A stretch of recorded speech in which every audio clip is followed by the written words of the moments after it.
Good evening and welcome to the regular council meeting of January 25th. Council, everybody is here. I'll look for, let's see, declaration of any conflicts. And if not, a motion to adopt the agenda. Councillor Inkster, second. Thank you. Any discussion? All in favor? Adopted. Thank you. It's now my pleasure to welcome Sleepy Chris, Mr. Hergesheimer, who's had a long day already, but thank you for being here. Thank you, Mayor. That's quite the introduction.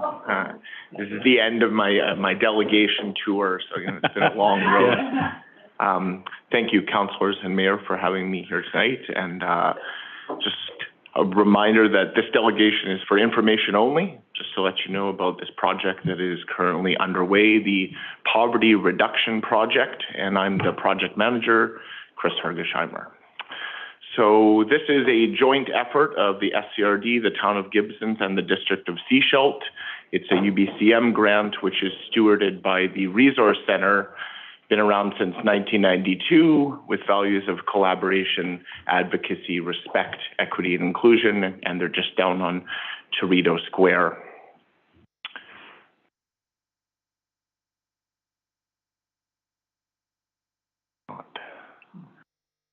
Clicker is not advancing my slides.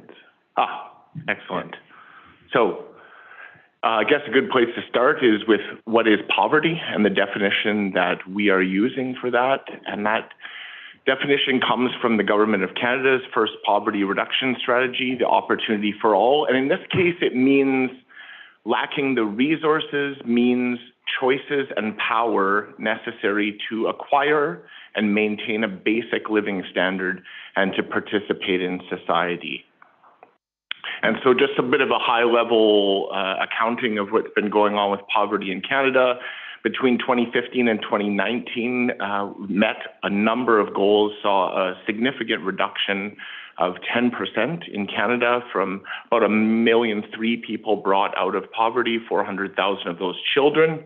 And 2020 has seen a further reduction to around 6.4% at last count. In British Columbia, down to about 7%. Now, as we've seen, also some significant gains. However, from 2021 to the present time, the pandemic, cost of living, inflation-induced challenges are leading to slower reductions and or reversal of gains. And sometimes, tackling the depth of poverty remains. And with anything that last mile, that final 5 to 10% to elimination is the most challenging and will require integrated community-level solutions. These are complex issues, and we're hoping to build significant relationships and communication channels with a more multi-sectoral approach, knowing that this is a long project in our community. The other thing to note is that poverty disproportionately impacts, so lone parent households, immigrants and refugees, persons with physical or learning disabilities, complicated mental health, intergenerational trauma, addictions, socioeconomic barriers, so that 10% or that 5% is not equally distributed both in the country, in the province, and here in our own communities. So if we look at it simply in monetary terms, a person on disability receives $1,358 a month, so $16,300 annually. And if we've set a threshold, a low-income threshold, or a market basket measure of between $24,000 and $28,000, we have a systematic and ongoing gap between what we are paying to someone to live with disabilities. And incomes like this can really contribute to homelessness, unstable housing, significant mental health challenges, among other things. Just a couple of highlights from the BC Poverty Report Card specific to the Sunshine Coast. 27% of children here in our community living in poverty. And on the far right, the poverty rate for children in lone parent families is almost 5 times that of other in coupled families. So our project, it builds on the poverty reduction strategy, which was written in 2020, released in 2021. You can go to the website, you can find that document to refresh. There's appendices and all other things. And this project turns some of those recommendations into actionable projects. And not more importantly, but of equal importance, it sets the foundation for capacity and more efficient and effective collaborative work. As I said earlier, trust, relationship building, bringing whole range of voices to the conversation is really what's going to produce the kind of solutions long-term that we need here. So this particular project from now until July is working in 5 areas: financial empowerment and literacy, digital equity and inclusion, communications, collaborative working, collective impact, and information support and referral. So just to go over them a little bit one at a time, financial management and empowerment, we're doing a promotion of our free tax clinic, helping individuals access taxes so that they can apply for other income supplements that they might not otherwise be eligible for without filling out their taxes, making sure that bureaucratic forms and processes are not a barrier to that additional income, and then, of course, some financial management and training around budgeting and making sure that when individuals have been lifted out of poverty, that they are able to manage that and not slip backwards. Our second activity is around digital equity and inclusion, which basically means systemic lack of access to technology. And as we know, it's not just about being able to surf the internet. It has drastic implications for health, participation, access in society, including housing and other things. So we're building a steering committee with volunteers, people with lived experience, and other people working in the digital equity space. And we're hoping to create a number of projects and programs under that activity to directly impact 30 or so individuals in our community facing those barriers. Number 3 is a large-scale and high-profile communications campaign, which is designed to shift narratives around poverty. We're focusing specifically on food security, housing, transportation, and childcare in this, big issues on the Sunshine Coast, looking at nudges and overall awareness, helping people in our community recognize the scale and scope of poverty and ways in which they can get involved in both advocacy and community work. Number 4 is a big one, and it's really around social planning, looking at a thriving communities framing, and what does that mean? That people have what they need, that they can move, that they can eat, that they are housed. And so we're looking at who are all the players in our community doing that work across all sectors, and what does a social planning agenda look like for the Sunshine Coast? What are these information flow procedures? How can we add capacity to organizations and carry out this work together? So looking at some poverty lens, framing, living wage advocacy, information flow procedures to make sure that we are effective and have shared measurement and high-level social change as a shared agenda. And number 5, we're looking at some enhancing some efforts around information support and referral. So making sure that people know where the resources are to be able to access what they need to ensure that they can get to that place of thriving. We want that for our communities, so making sure that the information is up to date, readily accessible, and that all kinds of referral providers, both formal and informal, know where to go and where to direct people for those resources. So what's next? We're going to be working away for the next 6 months on this. We have good teams and drawing in people, as I said, from all sectors and people with lived experience. There is a grant coming up to extend our work on March 15th. It's a bit tricky because they want some outcomes for a project that doesn't end until July, so we'll have to make some projections about how some of these projects may unfold, but we would like to apply and continue. When I built the slideshow, we were thinking the stuff around digital equity and communications, that some of that has shifted a little bit to, this collaborative working and social planning around thriving communities as the foundation to all this, building these networks of trust and resilience within our community, measuring, having that roadmap for social change. a lead municipal grant holder would be required for that. And District of Sechelt had been the lead municipal grant holder on the previous one. So should that come, we will return when the time comes for that. So otherwise, thank you very much for your time tonight, and appreciate it. Chris, thanks. Thanks very much. Questions, Council? Anybody? Councillor Bell and then Councillor Inkster. Through the chair, I actually just want to say thank you, Chris. You are not sleepy at all. I mean, no wonder you're sleepy because you do so much for this community. So thank you for all you do. I see you everywhere and you're just doing tremendous work.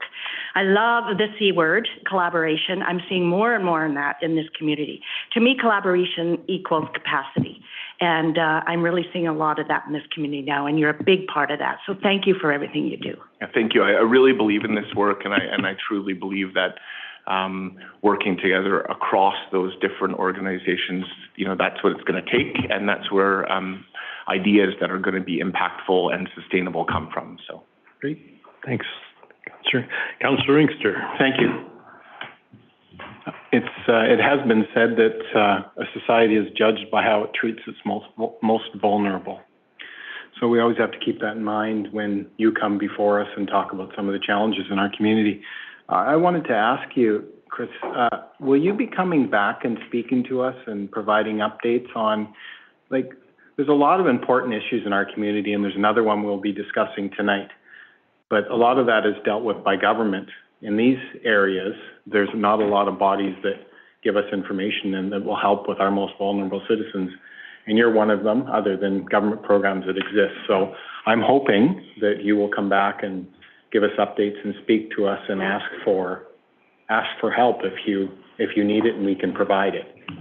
I'd be pleased to. My plan was to come a couple of times, mid-project and near the end to present some of the work, and of course fully recognizing that this is not a problem that we're going to solve by July when this round of funding ends. But if we can build those relationships, we can build those communication channels of trust. I do believe that there's opportunity to carry this work with a lot of power moving forward. So I'd be pleased to do that. Thanks, Darren. Great. Anything else, folks? So just to be clear, so are you looking to submit an application for the March 15th deadline, or? We are looking at that. It's still in the early stages of that. We'd like to get some of the work we're doing right now well established first, and then I think the middle of the month coming up, or that we can perhaps speak of that when the time comes. Okay, terrific. Okay, good. Thanks. And thank you very much, everyone. Turn the microphone off if you wouldn't mind. Thanks. All right, Council, we can move on then. We have the declaration of February being Toastmasters Month in Sechelt, and I think we've all got it in our agendas. I don't propose to read these as a matter of routine, so I will just note that, and I think we can move on unless coached otherwise. Nope, good. We'll move on. Council, oops, now my Zoom is rebooting, but yep, look at that.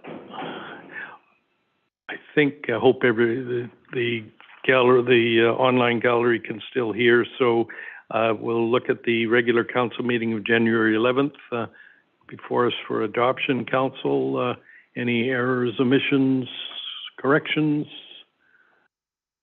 Not. A motion to adopt. Thank you, Councillor Toff. Councillor Rose, Bell seconds. Any discussion? All in favor? Opposed? Carried. And come to matters arising after we do with the three of them. So the Committee of the Whole for receipt. This is the meeting of January 4th. Motion to adopt, please. Councillor Toff, Councillor Rowe. All in favor? Opposed? Carried. And yes, where did I think there were three? So any matters arising that you would like to bring up, Council, from either of those meetings? If not, I guess we turn to Sandy dump fees and processes, and we have our Manager of Financial Services, Bev Smith, with us. Thank you, Mayor and Council. The purpose of this report is to bring forward proposed user fees for the district's new RV Sandy Station located at the new Operations Center on Dusty Road. As part of the Tourism Dependent Community Grant Initiative, the RV Sandy Dump was part of the off-site services contract that was awarded to Macon Construction. We are asking Council for direction on entering an agreement with Sandy Star LLC that provides the credit card transaction kiosk. Thank you. Great. That's, yep. No, I think that's, answer any questions. That's great. We've got some data before us, and is everybody clear, especially those of us who are new this time, where this is and how it's intended to work? Okay.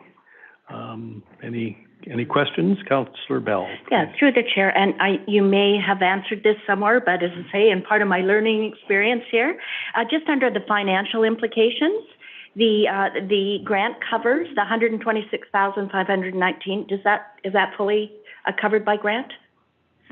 Yes, it is. Okay, and then so the only cost going forward is the annual cost then to operate the service kiosk. Yes, through the chair. Yes, right. That's correct. Thank you. Great. Councillor Shepherd.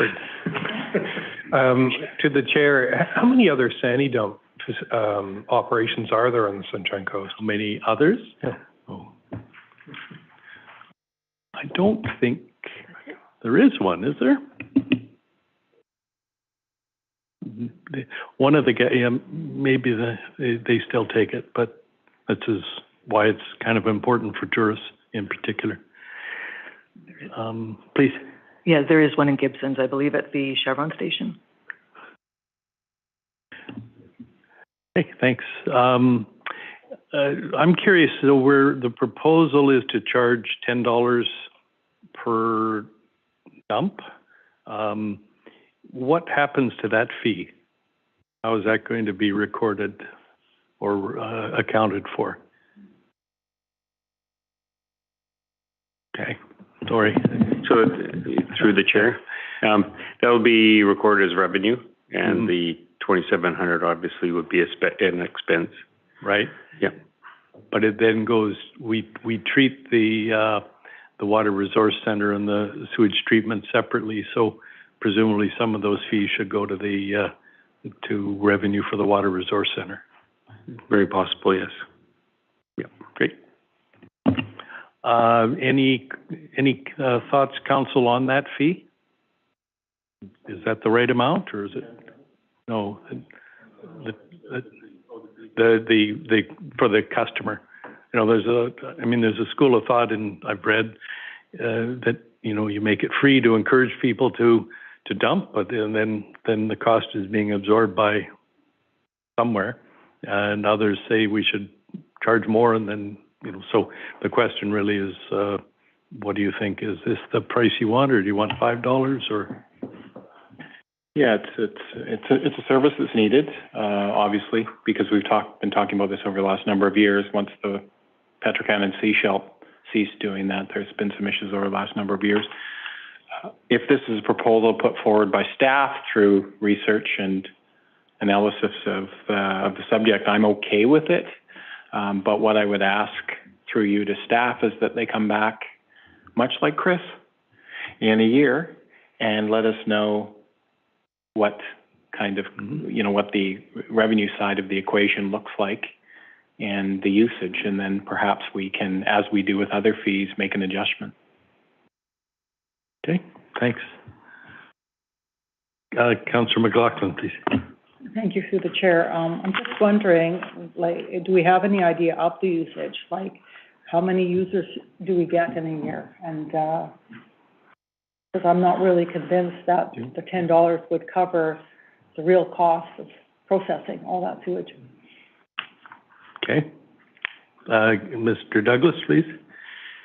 Through the chair, we don't have any current data on, that kind of a service. Just because there hasn't been one here for some time. But we have heard that this service is needed, and not only from council, but from the public. But I know a lot of people go camping, and,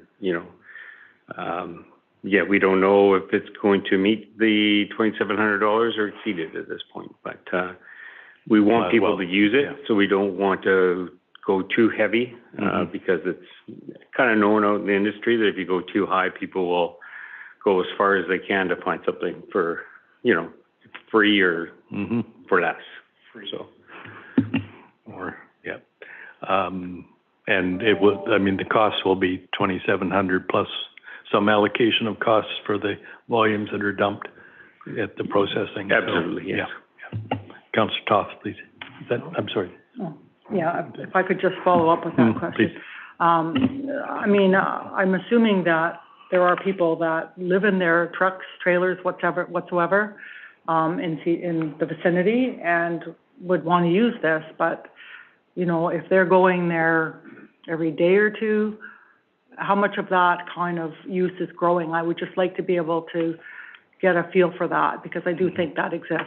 And, but again, I don't know how you track that. Is there any way to track that, I guess is the question. Thank you. I would imagine, the point of sale will at least know how many people come, and I don't think anybody's going to come every day unless, most trailers and RVs have some sort of tank. So we'll get some sense, but I agree, we won't be precise. Mr. Dillon, did you have something? Through the chair, we don't, because this is a new service, as Director Douglas said, we don't know for sure, but there were we put out a survey when we selected the sites, and I think we got somewhere in the order of 100 responses. And usually if we do surveys on other things, we get less than that. So there was a lot of interest in the community when we went out to do surveys, and I believe the survey was to inform the preferred location of this. And I think there was a desire for people who use East Porpoise Bay Campground to use this facility, because there's another one actually at Roberts Creek, but that's a seasonal facility, so that's not available all the time. Thank you. Right. I thought of that just a minute ago, that there is, but it's a tank and quite a small one, and it's only available in the summer, I believe. So, okay. Any other questions, Council? If not, are you ready to read the bylaw 57511 first time? Entertain a motion to that. Then moved and seconded. Any discussion? All in favor? Read a first time. We'll do this again for a second time. Councillor Shepherd, Councillor Rowe, all in favor? Carried. And a third time. Anybody want to get the names? Oh no, we're not writing names on the minutes. So moved and seconded. All in favor? Read a third time. Thank you, everybody. Okay, I think, did I do that correctly?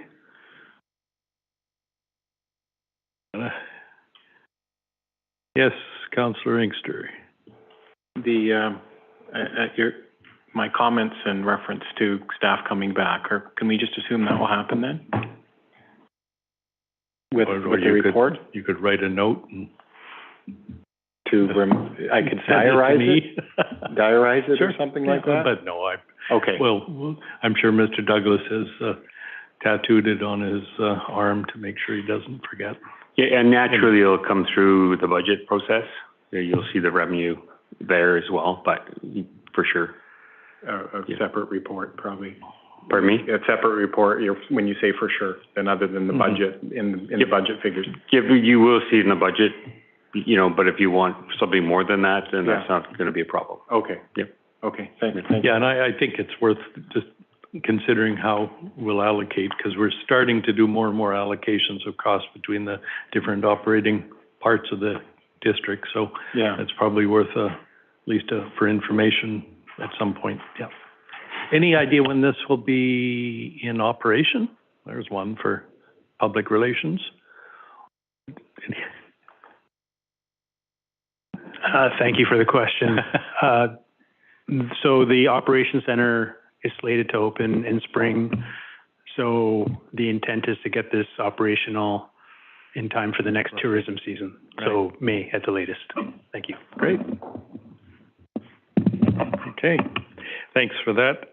Council, we, just to be sure, we have, the agenda was amended to insert the attachment for our next item, which is the Visitors Information Center proposal from staff to modify the agreement. I guess anybody want to speak to this? Ms. Folsom? Thanks. Thank you, Your Worship. As the report describes, it's a modification agreement for council to consider extending the Visitor Information Center contract by 1 year.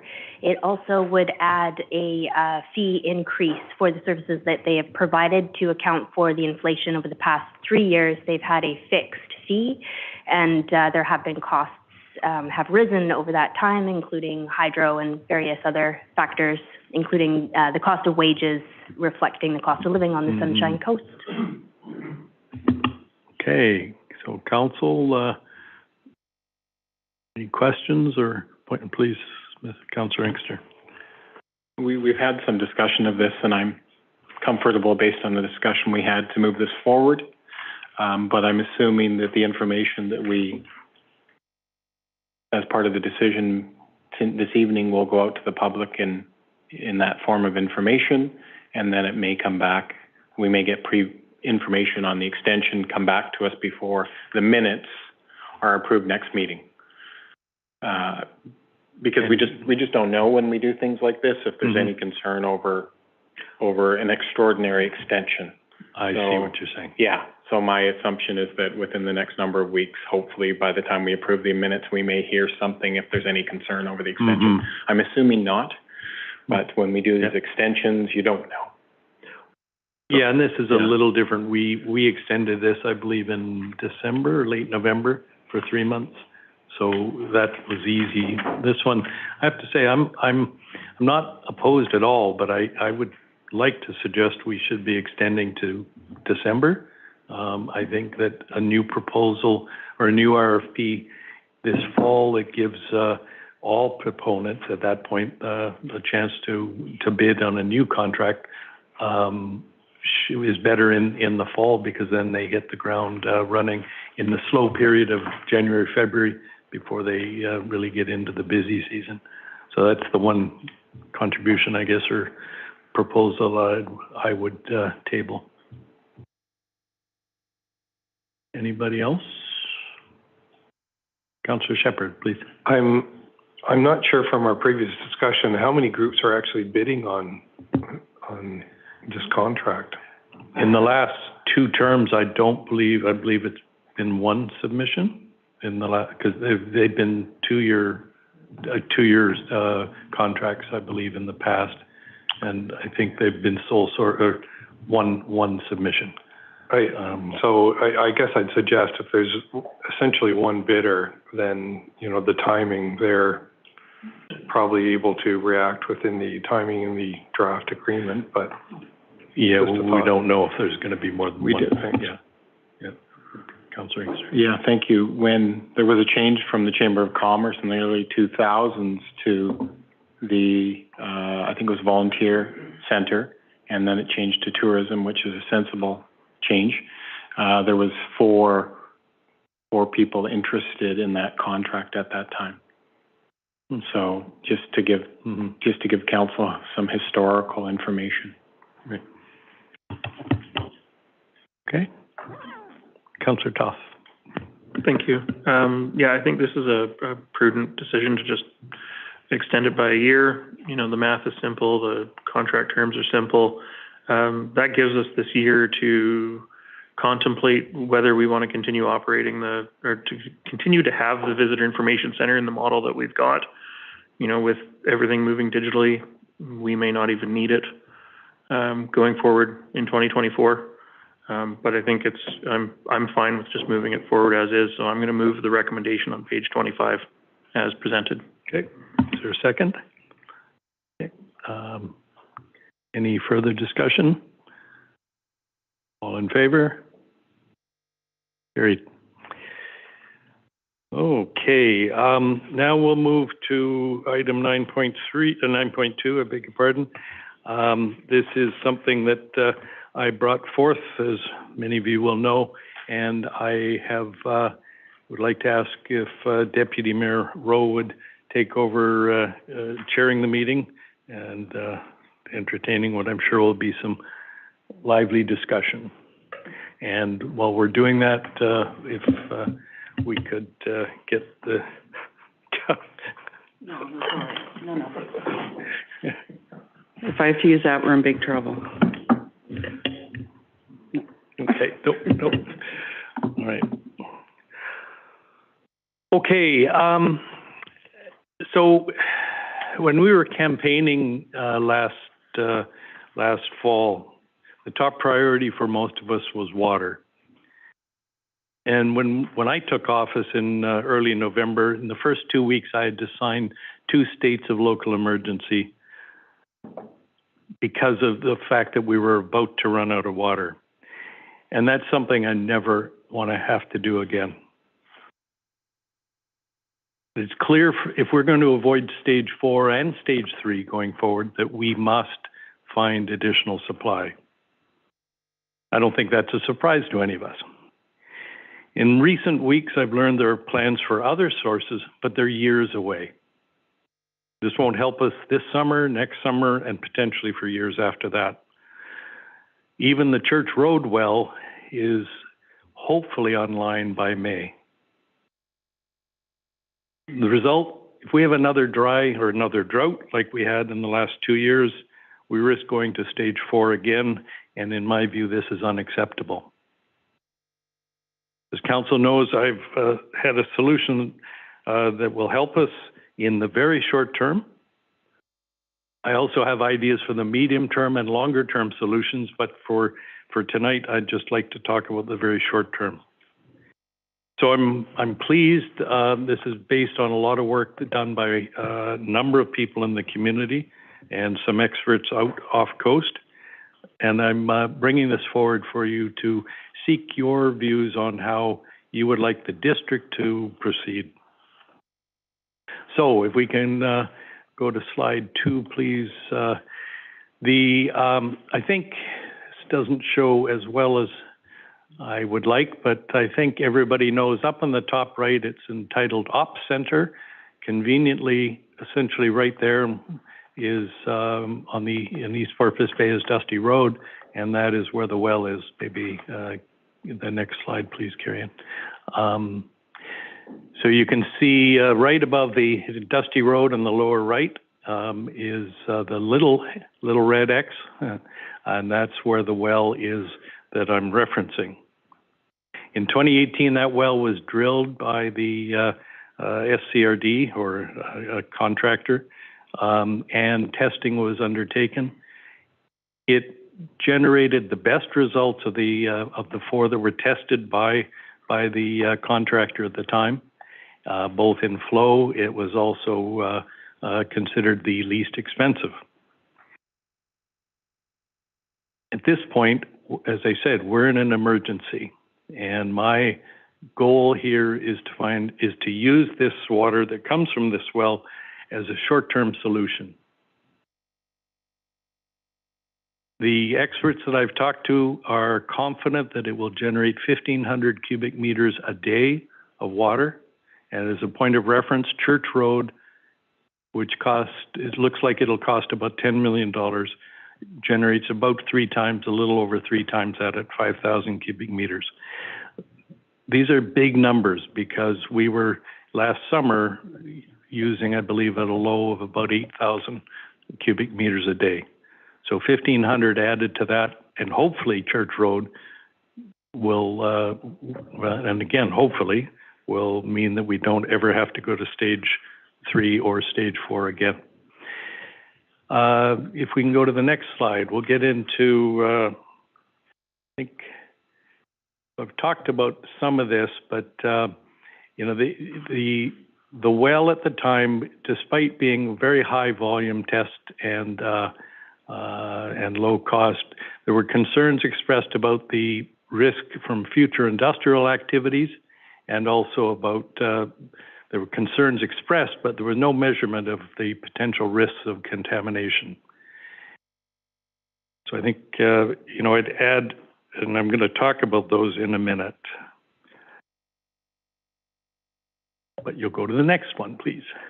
So here's really what I'm get to the meat of it.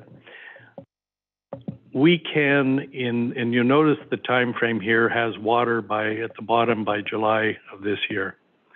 The well that's there is a test well, but we can actually put a pump in and actually draw water from that well. And that's what I'm referencing at 1,500 cubic meters. The reason it can't be more is the well is quite small. It's about a 6-inch diameter well, and to be a high volume well, it needs to be about double that.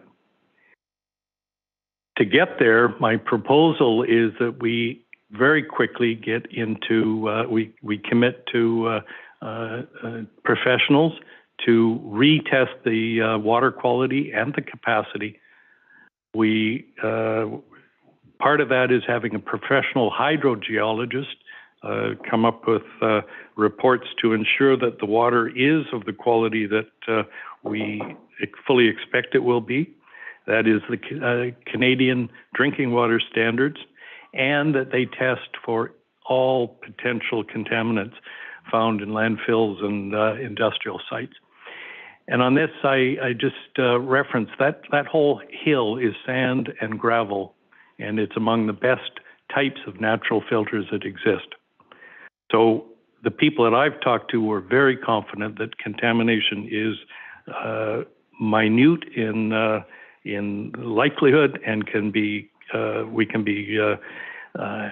handle it very effectively. And if something was to happen, ultimately you could shut this down.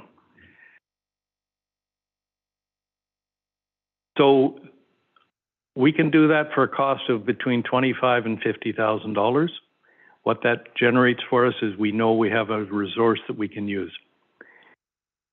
At that point, again, recognizing the emergency nature of this, my proposal is that we then undertake an RFP process, an expedited process, to design what amounts to a 10 by 10 house, little house, in which the various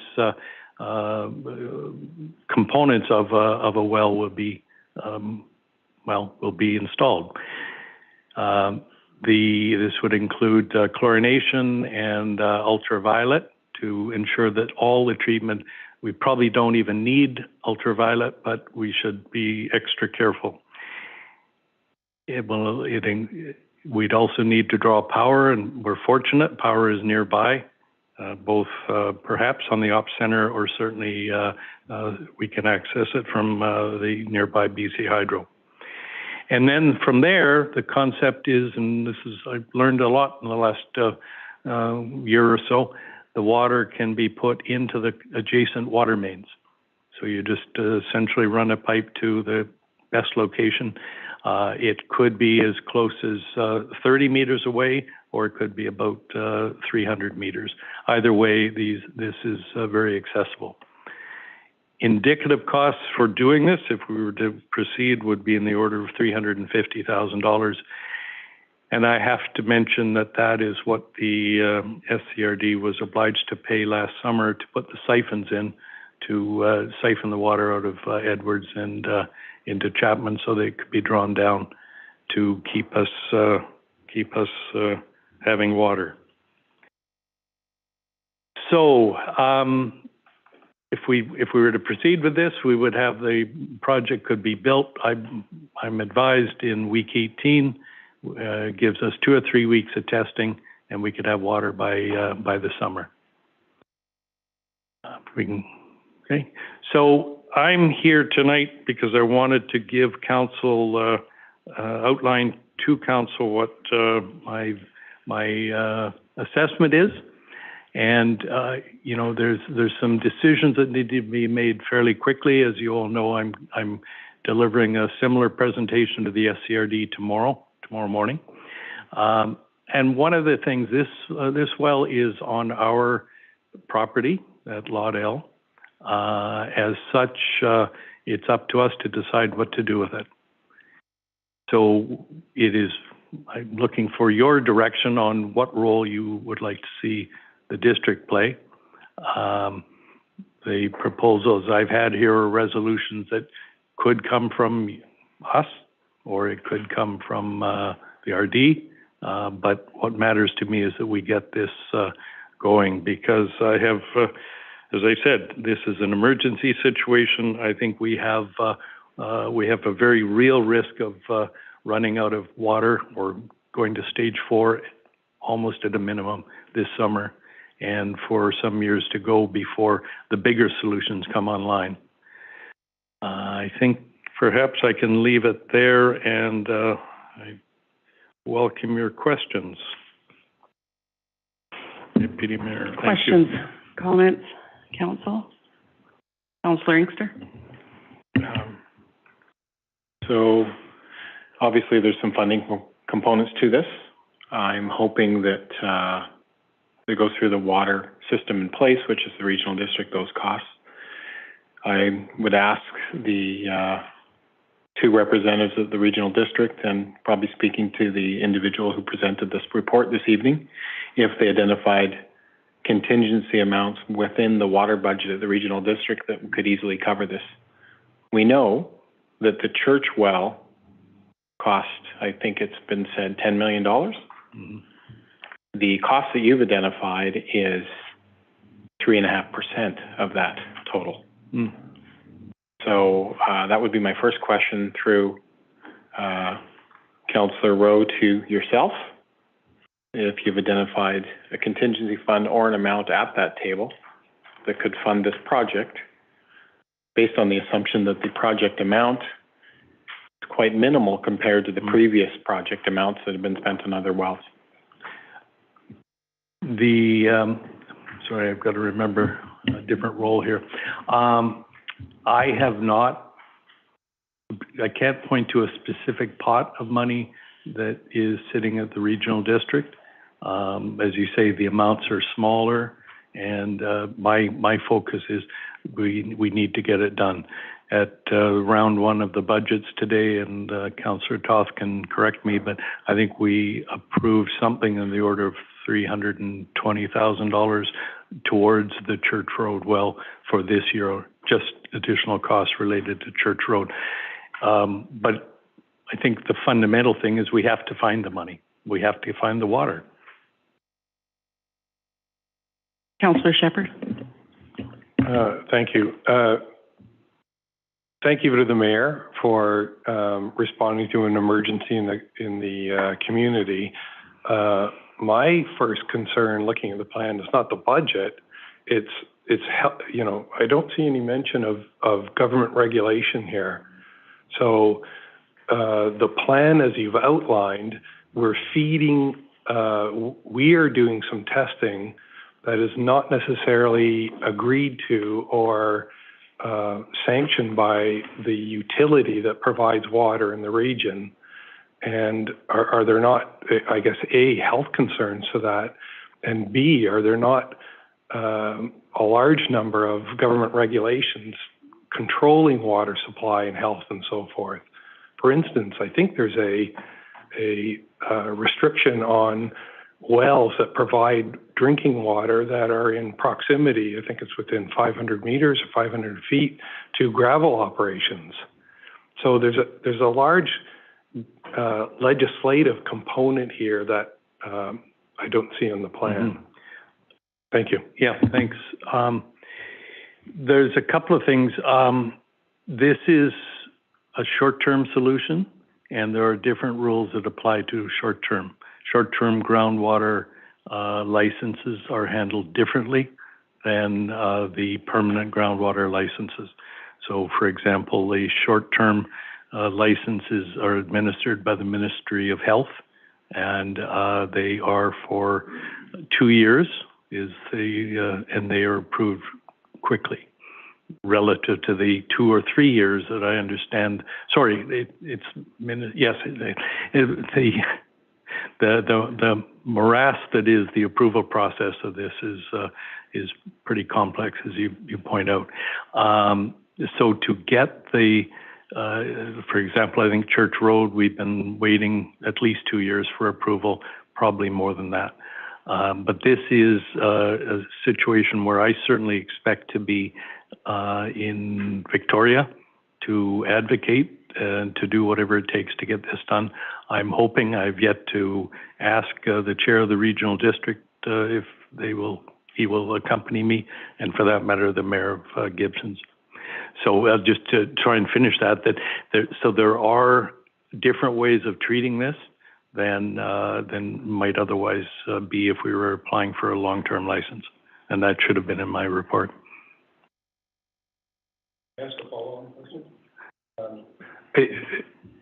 You know, all of council just a week ago have come out of a meeting with all of the other governments on the Sunshine Coast at the Sechelt Nation, and all of the groups agreed to work together. We're all in the same situation with the water scarcity, and everyone agreed to do that at the meeting. And I guess I'd ask council to consider perhaps another approach, just to have another approach on the table, that there are more water summits coming up. I'm assuming one will come up in February. Could we not take something like this plan to the water summit, where we have all of the governments together, including the SCRD, which is the utility that provides water, perhaps have the government regulators there from the province, and that we put this plan in front of them and try and prove to them it's an emergency, because the Church Road license, I believe, when it was approved in 2018, 2019, it was already an emergency situation, and the government still moved at a certain pace. So that's a process, I guess, that I'd ask the council to consider as well. Thank you. Councillor Toth. Thank you. In 2019 at UBCM, Team Sunshine Coast sat down with the minister responsible at the time. We had already, the province knew that the water licensing was coming for Church Road, and the minister at the time assured us that Church Road licensing would be given the highest priority because of the health and safety nature of ensuring that our community had enough drinking water. It turns out that the minister responsible is not the decision-making authority in this. It's actually illegal for the minister to interfere in this process, which is why it took 2.5 years to get the license for Church Road. That had to work through a very long and convoluted process through an under-resourced ministry. First Nations consultation, technical review, environmental review. There are a lot of factors. 4 of the acts that govern drinking water in British Columbia, the Drinking Water Protection Act, the BC Water Sustainability Act, the BC Groundwater Protection Regulations, and the BC Public Health Act. Groundwater at risk of pathogens such as near sources of contamination is not an optional treatment requirement. When you're distributing water to other people for consumption, the government requires a much higher standard of treatment than if you want to poison yourself and your family. I do have firsthand experience with these regulations, with these requirements, and I needed to undergo a costly water system upgrade at a property that I own, where I'm supplying water to only 25 people, not the whole community. I just don't see us legally getting approvals for this project in a timely manner. I have other comments, but I'll leave it there for the moment. Councillor Bell.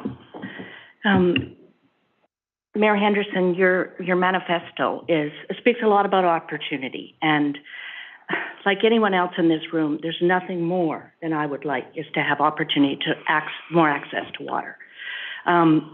But one question keeps coming up in my mind, and it was a question that has been asked to me time and time again as a senior manager. What keeps you up at night? And as I read this, first thing that keeps me up and has been keeping me up is risk. And if there is any risk then I immediately become concerned about my community. And right now, until I know that there's no risk, and as you said, there may be some risks that are minuscule and entirely manageable. Till I know what those risks are and what that means, then I am not prepared to move forward with this at this time until I have those on the table, and we can then look at moving further. But I will not put my community at risk, and that's how I feel right now if I make this decision. Councillor Inkster. I hope we get an opportunity soon, and maybe it did happen because it was a lot of busy days. Did the RD representatives and/or council go up to the water treatment plant as opposed to the wastewater treatment plant? Has anybody gone up there? I have before. You have. It's a good tour, and when it was opened, I got to, amongst others, cut the ribbon. And one of the things that goes on up there is the staff that's up there, and there's a number of them. It's continuous testing of water quality.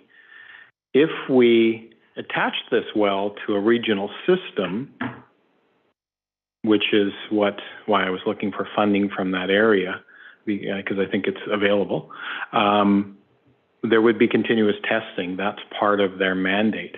So if there's fears over the quality of the water, that would be detected within their continuously testing the water, and they do that all the time. If any, you just have to go up there and see. They're taking samples, much I guess like they do in the swimming pool, and they take them to a lab, and they continuously test the quality of the water because people are consuming that water and there's risks. So just to keep that in mind.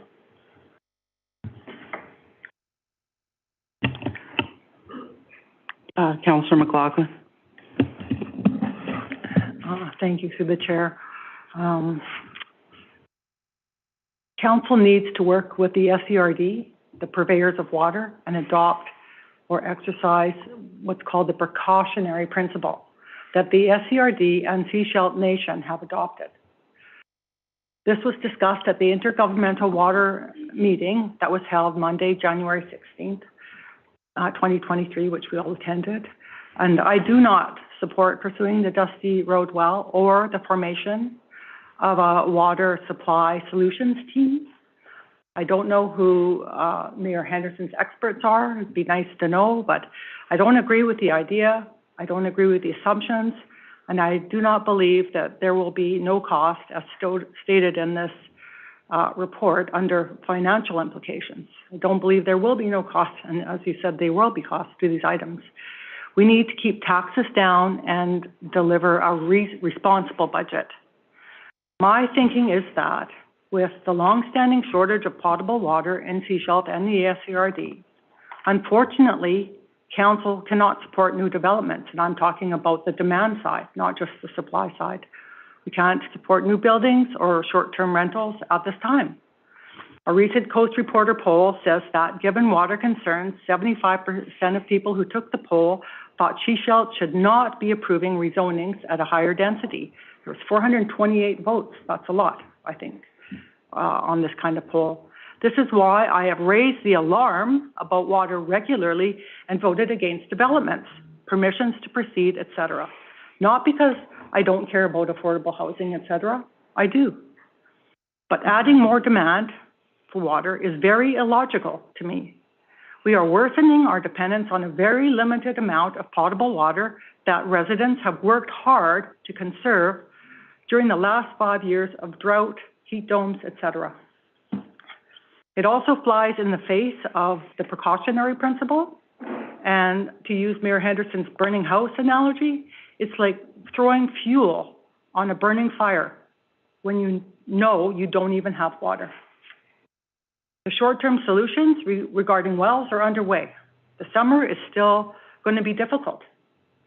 We don't know what Mother Nature has in store for us, but I think what the SERD has done is very reasonable. There are no midterm solutions. We all hope a better long-term solution to provide potable water can be found. We all do. However, for the time being, I feel that we have reached our carrying capacity of our environment, or limit, and maybe we need to find a way to live within it for the time being, at any rate. So I recommend that we do not pursue the Dusty Road well, we do not have a water supply solutions team, and that we put on hold all development and building permits, SCRs, et cetera, for a year. It is an emergency after all. I'm glad to be recognized, and that it's being recognized as such finally. This will give us time to look at alternative approaches to dealing with moving forward in a positive direction. And as a precaution, we should probably enhance our water conservation efforts, limiting, for instance, the use of pools and spas to stage 1 water restrictions. I have other recommendations I would like to bring forward to the water meetings we're going to have with the SRD and Seashell Band. But in summary, I think we should adopt the precautionary principle and plan accordingly for water and other planning variables in conjunction with the SCRD and the Seashell Nation. We should adopt and apply innovative conservation and climate change resilience concepts being done by some nearby smaller communities like Gibsons, Whistler, and recommended by the BC Local Government Climate Caucus regarding the outdoor recreation and a toolkit for that. So I would like to see us follow up with those.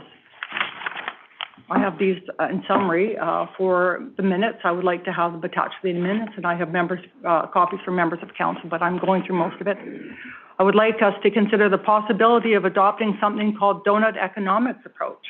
And actually, the city of Nanaimo was the first council in Canada to adopt such an approach. So we could learn perhaps from them about how to do this, which is also being done in Copenhagen and other innovative places to deal with resources and climate change. Sorry, Councillor McLaughlin, can I ask that we just sort of focus on this issue and suggest that perhaps, I think... But they're all related. They're all related? My point. Yeah, 100%. So I do have other ideas, so that's my main comment. Thank you.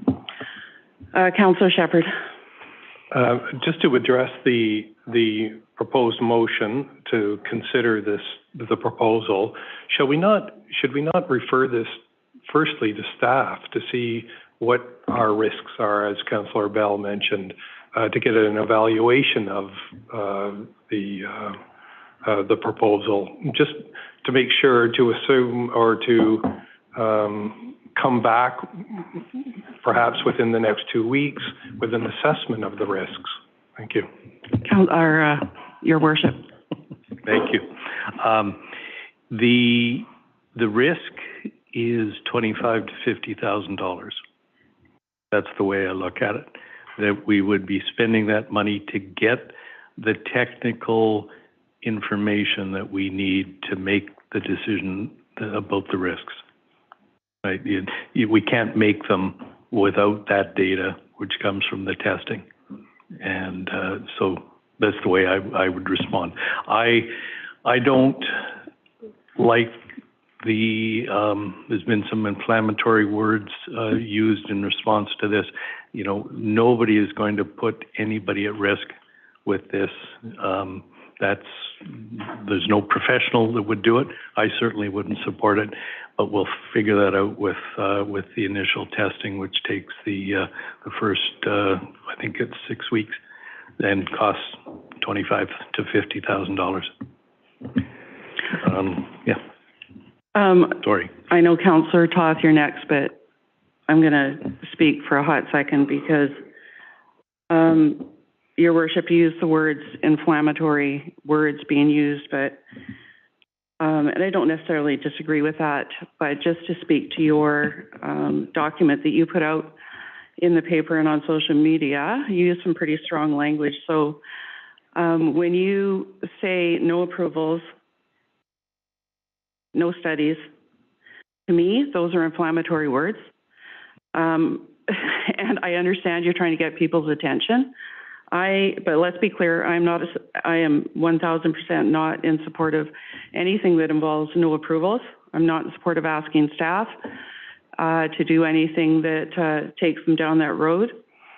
Studies, as much as I hate to see a study sit on a shelf, studies provide the evidence that we need to make decisions. I'm into evidence-made decision-making. I don't want this to turn into decision-made evidence-making. I'm not suggesting that's happening, but it's a slippery slope. So I feel, you know, maybe some of the comments, the way people are responding could, you know, are in as a result of some of the language that was used. My own personal thought is we get nowhere with this without the SCRD. This needs to be a collaborative effort. We can't do this without the province cooperating. We can't do this with a shared decision-making model with the First Nations. I can't imagine a world where that timeline is realistic, considering all the things that I've just pointed out. And I guess we'll go to Councillor, or do you want to respond, or do we go to Councillor Toth? No, that's Councillor Toth? Yeah.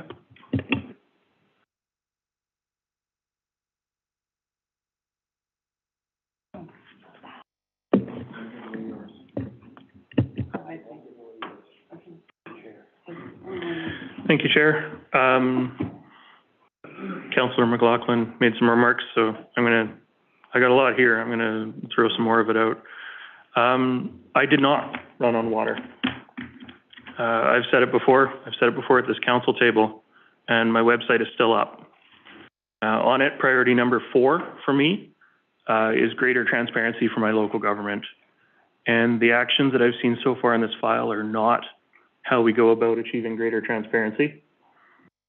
Only one spot on my website mentions water in the frequently asked questions, where I point out that the SCRD is responsible for water and have outlined the plans that are underway.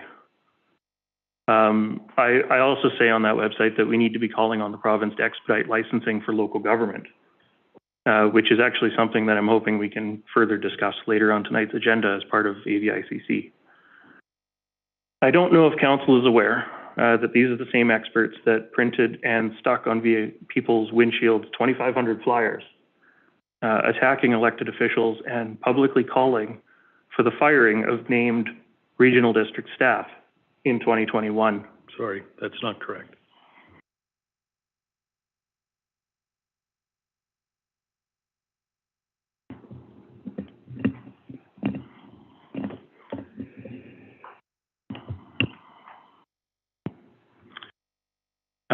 We have a group of experts that lobbied to kill the first AAP on water metering. The last board had to spend a lot of effort rebuilding that political capital that was destroyed during that campaign. If that original AAP had been approved, we would have meters in place. We would know where all our leaks are, and we would likely already be charging the water hogs for their wasting of a precious resource. I've declined invitations to meet with some experts privately because this is not a conversation that we should be having in back rooms and coffee shops. This is work that needs to be supported by the experts that actually are legally responsible for the safe delivery of drinking water. And those experts advise that Dusty Road is not the prudent course of action. Your Worship. Yes, I think the thing I'd encourage everybody to think about is that this is an emergency and we don't have enough water for the people that are here. So any comments about we can conserve or we can do more, yes, we can and we should, but we can't save enough to even sustain the people that are here. Water meters would be terrific, but one of my great concerns is I think the AAP was a year and a half ago, and we still haven't issued the RFP, and all being well, if it's issued, we will get... The RFP is out right now. In the last week. It's out. In the last week. It has been issued. That's the point. Yes, in the last week, a year and a half late. So the issue is we are now in a position of a year. It'll take a year and a half, up to a year and a half to install those meters. We have meters installed. One of the responses that I've had recently, you know, the point is I support water meters, but they're not going to be here for this summer. And that's what this is all about. This is an emergency, and the ground rules change. When I used the burning house analogy, that was about if your house is on fire, you don't deal with the details and the nuances. You grab any hose you can to fight it. And that's what I'm trying to do. So, yes, I know it's uncomfortable, but ultimately they come back to Councillor Shepherd's point and my response to your point that the risks are a small financial risk that I think is worth taking in the hopes that we will get safe water for this summer and next summer. Councillor Shepherd. I have to repeat my request that council look at taking your plan, the mayor's plan, and going to the next water summit where we have all of the stakeholders in one place and make your case for an emergency situation and use of the Dusty Road well. These are the experts, as it's been mentioned, who bear the responsibility of this risk. With the greatest respect, you know, it's not just a financial issue here. It's a health issue, and it's something that we've just agreed to do with all of our partners that would work together. So I don't see that, you know, if we have another water summit within a month, you're hopefully staying on a very quick timeline, and you're making your case in front of everyone you would need to do to expedite something. Mm-hmm. Thank you. If I might ask, can I just to clarify on that, the water information meeting that we had took quite a long time to arrange. So I'm not, and my concern remains, I want water for this summer. You know, that's underlying. I have absolutely no problem engaging with the broader group, but I want water this summer. So I've got concerns on the practicality of doing what you're suggesting. That's all, not about whether we should, but whether we can, and maintain. Even the delay of a few weeks means we're into August, September, and maybe that's okay, but I don't want to risk that we're sitting here saying, gosh, I wish we'd dealt with this in January. Well, if I could just, before we go to Councillor Inkster, because the problem with chairing is the thoughts, you know, they fly away when someone puts their hand up. But unfortunately, you know, we've inherited this dowry. Like, we, as a government, all over the Sunshine Coast, the last 4 years too, have inherited the decades of not being able to sort of plan for this day, and now we're trying to play catch up. So, unfortunately, I mean, my mantra that I've grown up with professionally is first, do no harm. And so I'm not willing to move on this unless I have evidence that it's safe to do so. And I just don't see the wisdom of putting money into a project and where we know there's risk. And I'm going to leave the rest because I want Councillor Inkster to have an opportunity. Yep, go ahead. On that, I'm agreeing with you. I'm saying, though, it's worth spending $25,000 to $50,000 to get the experts to quantify that risk. And that risk could be the same as Chapman Lake, for example. I would agree with that, potentially, if the SCRD was in agreement with that, and First Nations and the province. Because what's the point of doing that if we're not going to then be able to move forward, or if the utility is not going to be able to move forward. So it's not piecemeal in my mind. It's a complete package. Councillor Inkster. Thank you. I would suggest to our representatives of the regional district that they weekly, every couple of weeks, mention that the water summit needs to come previous to summer, and that we keep asking for it because it is a big issue and we need to keep talking about it. Probably the biggest issue that the regional government needs to deal with is water right now.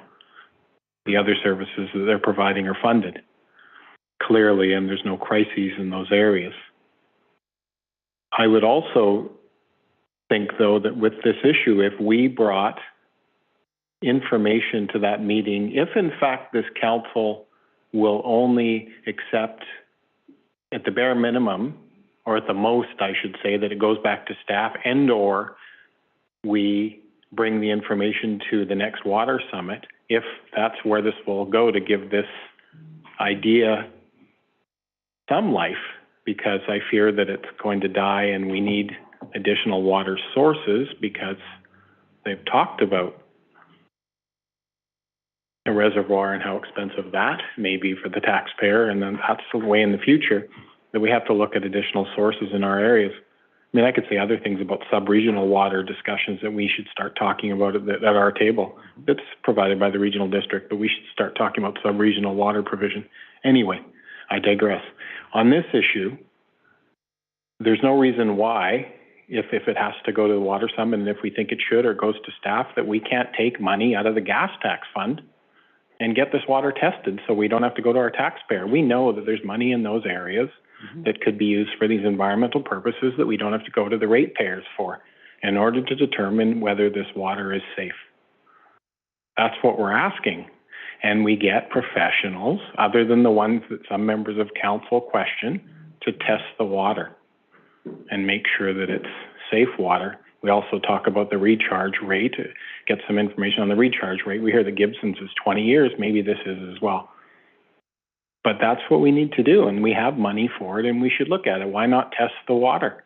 It's not, in terms of the money that we have in the gas tax fund, it's not a lot of money to find an alternative, potentially safe water well. I agree. Councillor Toth.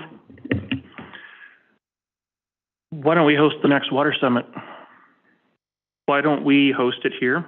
Why don't we invite these experts to present, to give us the data, to show it to all the local governments all at once, and we can have this conversation all at once in one room together, rather than piecemeal here and there, hoping to try and form consensus through different meetings at different organizations. Just a thought.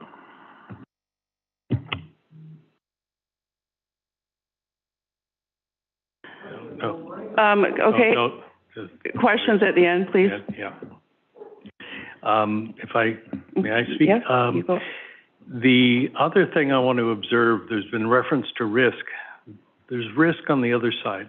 The risk is that the impact on people's quality of life, their farms, their whatever, the hedges, the way we choose to live, and of course the big one in my mind is the reputation. We get on national, international, global news, meaning around the world news, because we're the place that ran out of water. Those are risks. And the best thing is to address those risks is to find more supply. So it's not a one-sided risk. It's risks on both sides.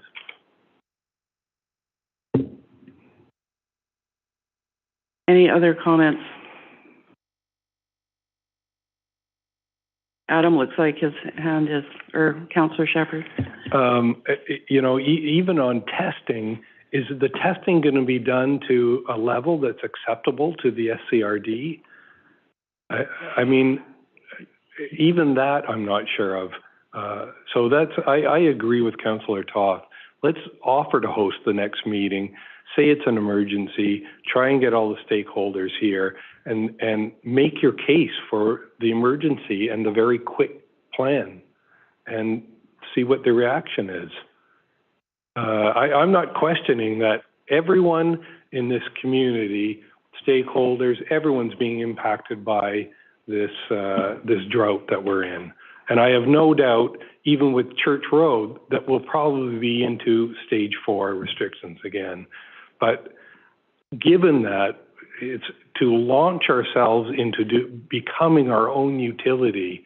If something were to happen to someone, it's none of that is worth it if people's health is endangered. Thank you. I know that tomorrow on Facebook, those of us that are speaking out against this are going to be villainized. So before everybody goes home and gets on their keyboards, because I'm sure we've got 1,500 viewers out there on YouTube.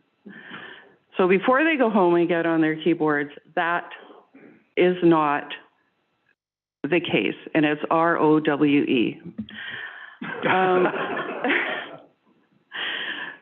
Oh, no, I absolutely squirreled to what I was actually going to say. I just do want to point out, number one, Church Road is not a well, it's a well field. And correct me if I'm wrong, it looks to potentially deal with 60% of our deficit. There is work. I mean, is it going to be great this summer? Probably not. Is it going to be stage 4? Who knows? We don't know. But that is no reason that the district of Sechelt needs to look at a timeline of that involves what we see as risk. And I just don't see how you can do that without being able to collaborate with all the people that we need to collaborate with. And I'm not interested in really going down that road. And I too am frustrated that the water meter project is not underway. However, staff felt that two $10 million projects on the go at the same time carried a risk with it itself, from my understanding. I'm not on the board. I don't work there. They don't make decisions in my job or have opinions about it. So the same is true. And I also want to point out that within the SCRD, and I'm not speaking on behalf of the directors, within the SCRD, there was one election. Everybody else was acclaimed. So there's that as well. I would support a rapid follow-up on the Water Summit, though. I have no issues with having discussion around should the District of Sechelt be involved in the water game, so to speak. That's a strategic planning conversation. I'm not so interested in where this is going. And Councillor Inkster. Yeah, if in fact, like I said, although we have to bring some data to that meeting, and if in fact some councillors say that the regional district will want to check those figures, that's fine, because it will be professionals checking professionals' work. That's what we do as local government. We hire professionals to get work done for us. We know that. We do that in engineering and other areas. So I'm really interested in doing that. The District of Sechelt sometimes has to look at these issues. We're the largest municipality on the coast. We fund our airport, as an example, on our own without any other government's help. Sometimes this District of Sechelt has to make decisions that will look at our interests. And I still think that we should be prepared to budget a small amount from gas tax to get that well tested. This is really important. I know that, Chair, of this particular part of the meeting, you mentioned 60% coverage. That's why we need to talk about sub-regional water, because based on what I've been told where it's going, and I'm not quibbling with what you're saying, I'm just saying that based on what I've been told as to where the water's going, it couldn't possibly cover 60% of the deficit based on the fact that and we need to inform the public better, because where that water coming from Church is actually going, people don't know. It's going to places, but it's not coming to Sechelt. So, those are some of the discussions that we should have maybe as a council about how we look at dealing with some of our issues and looking at a small expenditure to test the quality of water. Thank you. Thank you. Councillor Toth. Thank you. Just in terms of talking about the numbers of Church Road versus how it fits into the bigger picture, during I'll call it the height of the Emergency Operations Center and the crisis that we were in, the community water consumption was down to about 7.5 million liters a day. So based on 7.5 million liters a day, and the Church Road well field providing 5 million liters a day, the Church Road well field is capable of handling about 2/3 of the community's water supply needs if we got our usage down as low as we did this last fall. It's usually more like 12 million liters a day. And the moment that water stops pouring over the Chapman Lake Dam, we move to stage 2. That's when we start relying on the storage of the lake. So if we're using 12 million liters a day and 5 million liters a day are coming from the Church Road well field, that's 5 million liters a day that are staying in Chapman Lake once we start relying on it for storage. So that supplies water to Sechelt for a long time, while Church Road is supplying water to the rest of the region further south. So, thank you.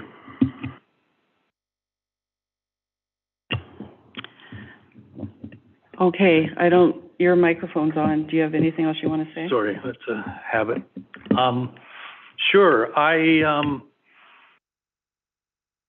this is about getting off of stage 4. We did get down to 7.5 million liters for a few days, I believe, after a long 113-day period to get it down. I guess I want something to be better. I don't want us all to be restricting ourselves from essentially everything, worrying about running out of water, not having farms able to operate. And so I'm coming from a place where I want to see us get more. We've got it. There's a lot of parts. Some of the responses I've had have been pitching desalination as a technology. Many parts of the world, that's the only choice. I gather there's a facility in Israel that's 2 kilometers long along the edge of the ocean to desalinate because they don't have the water. They don't have any other option but to do it. I'm told it's horrendously expensive, but the point is we don't need to go down something like that. What we do need to do is get this extra supply so that we don't have to go to stage 4 and stage 3. And this is one small step. Councillor Toth talks about the going over the dam. The big one is the amount of water that we're required to put into Chapman Creek to sustain the fish. If there was a way to reduce that safely, that would contribute as well. There's Grey Creek. We can go on and on but those are all going to happen or some of those, whatever the best ones, will happen in the next 2, 3, or 4, or 5 years. I'm talking about a short-term thing, and this discussion has been useful to me because I realize what I'm really proposing is what Councillor Inkster, you've been saying. Let's fund this to get the data from an independent, qualified expert. I don't think we have a professional hydrogeologist in the SCRD, but if we do, that's great. But let's get somebody who's independent and got all the designations and the professional standards and get the data so we can have this discussion. I'm fine having it at a summit, but that summit's got to happen in the next week or 2. If we're going to be sure we don't go to stage 4. I don't know how long you want to go, but Councillor, thank you. I'm sorry. Yeah, no, I've just I'd like to have we'll try and wrap a vote this on up something by 8:30. Yeah, no, I'm. Okay. Yeah, Okay. you can do it, come on. Yeah, sure. On the water issue that, Councillor Toss spoke to, I mean, it's just how much water is in Chapman available to those north of Roberts Creek is what I was speaking to, if in fact there's an issue again. How much water is available to us, because the money that the regional water purchasers, the ratepayers paid, was to a well that services Roberts Creek. So it just backstops us, but that's something that the public doesn't know. We really need to talk about that. I'm hoping that as you're the chair, I'm hoping that the person that brought forward this memorandum, I'll call it, introduces a motion. So that's what I'm looking for at that point. And then we'll see where it goes. Because I've identified, I think, some funding pieces. Thanks. Thank you. Can I just ask one quick question? Did your quote of $25,000 to $50,000 come from staff or? From a qualified, independent professional in the industry. Okay, I think I would need to hear that's from either our staff or the SCRD. Councillor Toth. One thing that $25,000 to $50,000 is an acceptable sum to me to get the data that we feel we need. I still don't think the District of Sechelt has business being in the water purveyance department. However, with gas tax funding, if the studies and planning work do not result in a capital asset being built, those funds have to be repatriated. So it has to be paid back from another source, whether that's other reserves, whether that's taxation. So if we do spend this money and we don't proceed with the project, we have to repay that money to gas tax. Mm-hmm. I guess my other concern around this topic is not so much that the water is contaminated now, but that it's contaminated over time with development and the overlay of industry and expansion of the gravel as well. If so, we shut it down. I guess my point is, what's the point of spending the money to test the water? I mean, even the SCRD report points out that, at least I think it does, correct me if I'm wrong, that there was, did I just turn off? No, it's flickering. Okay, there's the universe telling you guys to move on. Anyways, I think the report said that the water was fine, but the concern, or there was no issue now, but the concern was over time. Mm-hmm. Anyways. Okay, so I would be pleased to try to bring this to a completion for tonight, with the comment that the reason I say if it happened in the future, we could shut it down, it's because it's going to cost only about the same amount we had to spend to get some water out of Edwards last year. If this was $3 or $4 or $5 million, I'd absolutely not entertain that as an option. But in the interest of testing the will, and I'm not going with gas tax, I'm going with general reserves. That we have general reserves that would more than cover a $50,000 spend. That means it's coming out of the taxpayers' pockets. I'm mindful of that. If staff could find us, it is on page 6. Do you still have that PowerPoint open? I would move the item 1 because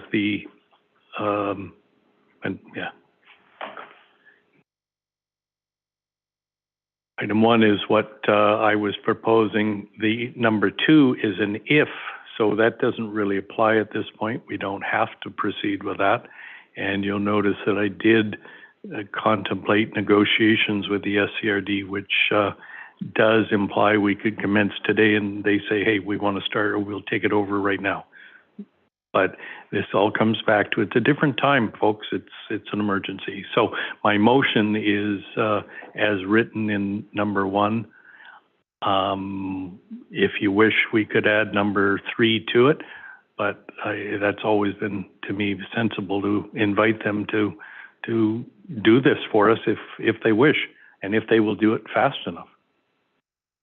So that's my motion. Can we get the motion on the floor first? Yeah, we put it on the floor. Okay. Are you seconding? Yes. Oh, I'm sorry. I hadn't called for a second yet, but,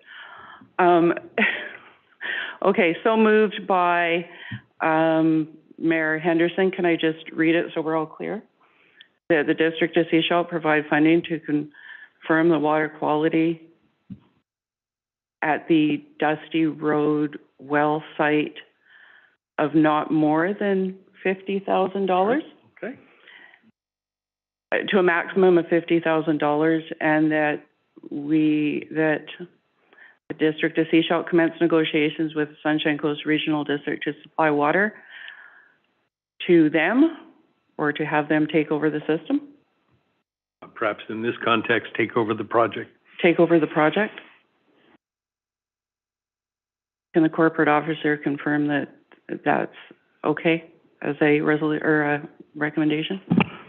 That's fine, Madam Chair, thanks. Okay, so seconded by Councillor Inkster. Yeah, and And comment? yeah, I mean, the money, where the money's coming from, I have a problem with, but this needs to go forward. We need to do some testing, so I'm just going to put that out there.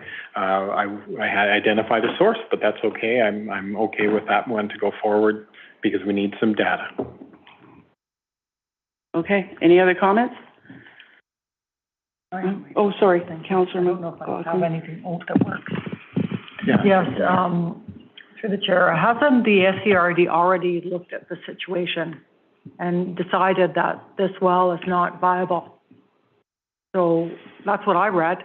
So I don't understand why somebody wants to refute that. I mean, they have experts. They are our water management team. And so just to say what they say is untrue and that somebody else knows better, I think is just not even a fair way to operate. So, yes, Mr. Toth, Councillor Toth, if you have more to add to that, through the chair. Thank you. Councillor Toth.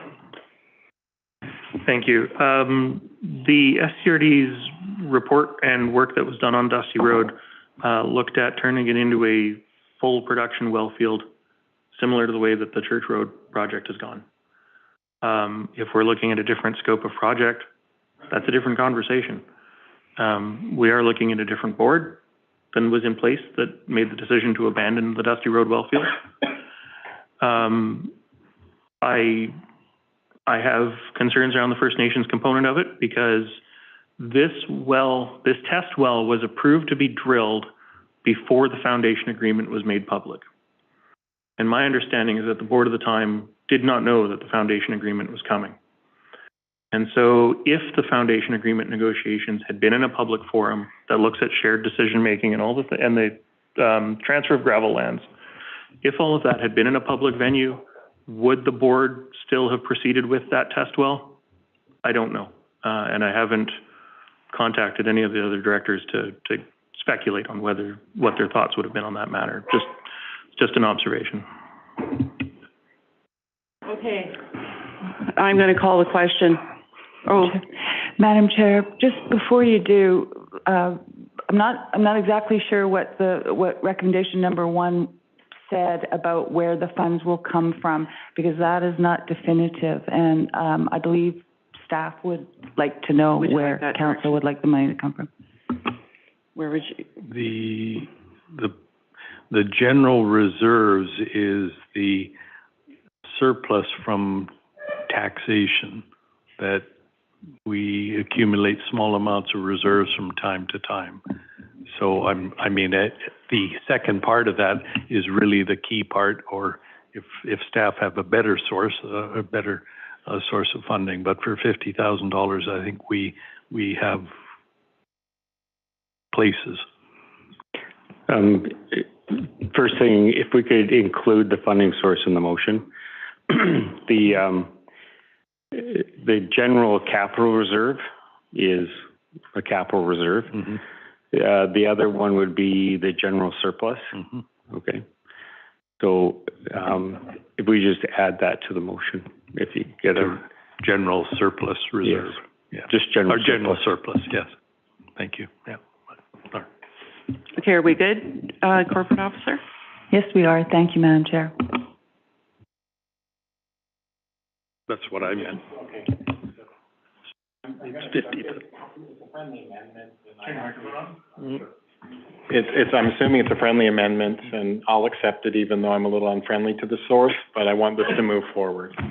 Yeah, I mean, I have to accept the amendment, so I'm just letting the chair know that, I'll accept it. The minutes note that Councillor Inkster accepts the amendment. In an unfriendly manner? In an unfriendly manner. Again. Okay. All right, call the question. Everyone clear on what we're voting on? All in favor? And opposed? Defeated. Okay. Councillor Shepherd. Can I propose another motion? Yes, you may. That our representatives at the SCRD speak to the water board and ask for further funds for water testing at Dusty Road. The water at the SCRD, the board. The board. Particular. Seconded by Councillor Inkster. Any comments, Councillor Toth? I suppose so, only to say that, the SCRD has tested the water in the past, and this particular item is already on the agenda for tomorrow. So I don't know that a specific motion to this effect is necessary, because I assume the discussion will progress. And I note that some of the directors have been watching tonight. Okay. Yes, Councillor. Okay, so obviously I've seconded it. I want to see further discussion on alternatives. We'll need water in the next number of years going forward. We know this, despite our actions to reduce consumption. So I want to see more discussion. I'm assuming then if this doesn't go forward, because as Councillor Toth has mentioned, it's being discussed tomorrow.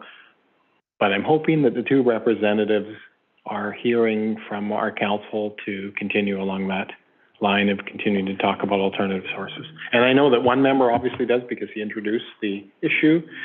Just the second member, I hope they're hearing from council, that would be Councillor Toth, that they talk about it some more. Okay, hang on. We have a motion. Right? We have a motion on the floor. So what are we doing with that motion? Are you withdrawing it, or we? Oh, I'd like to withdraw that motion. Thank you. I think it would be helpful to us as the representatives to know what the will of this group is. Well, Councillor Inkster, you're talking, the motion was about asking the SRD to provide funding to do testing at Dusty Road. You're talking about alternate water sources, even beyond that, including that, but also beyond that. So let's just deal with the motion to ask the SRD to fund testing, which the latest on the record is that you've withdrawn that. Correct? Okay. So we're clean as far as corporate officer is concerned.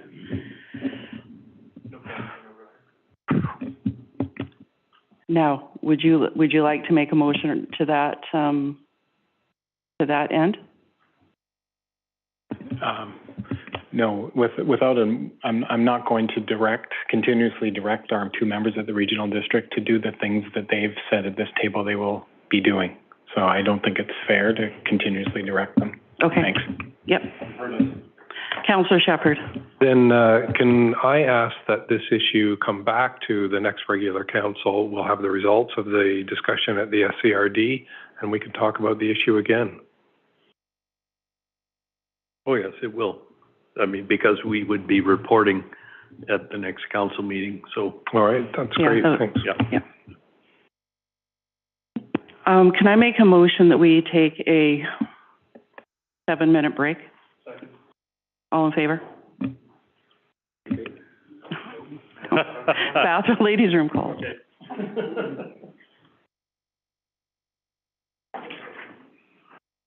Okay. Darren, do a debate on a motion to recess. Yeah. So confused like that. No, but she was going anyway. That's okay. On day 2 of 3 of budget as a regional district, I had Director Max try and make a motion to adjourn. Yes. Middle of the end of day 2, still had a whole other day. It's like, no. Same meeting. I'll entertain a motion to recess the meeting. Yeah. Kelly from Robert. Kelly was struggling with the necessities. Oh, he'll get better. You know, it's like some of the things that I talked about. Dig it? Like some of the things I talked about. Yeah, you're right. It's on my brochure. This day and age, that's to be expected. Anyway, The friendly you're fighting for stuff, water. the old days where you might not see each other. Quibble.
This is the delegation one.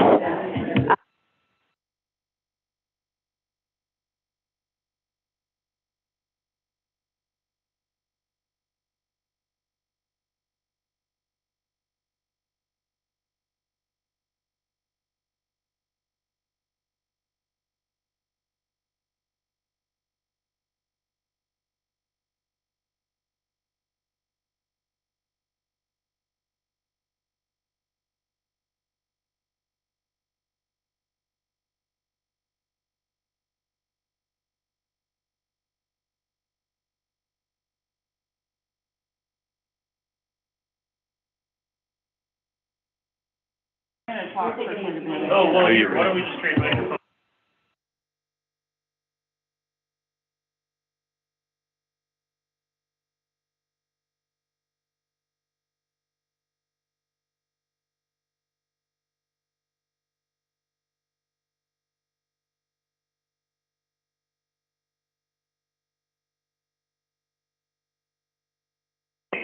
So, I think, folks, we're about ready. No, we're good.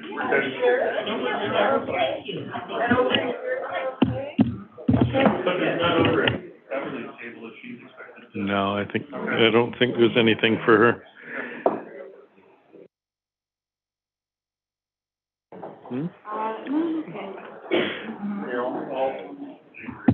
Here, yes. Well, you're present, you're in the room.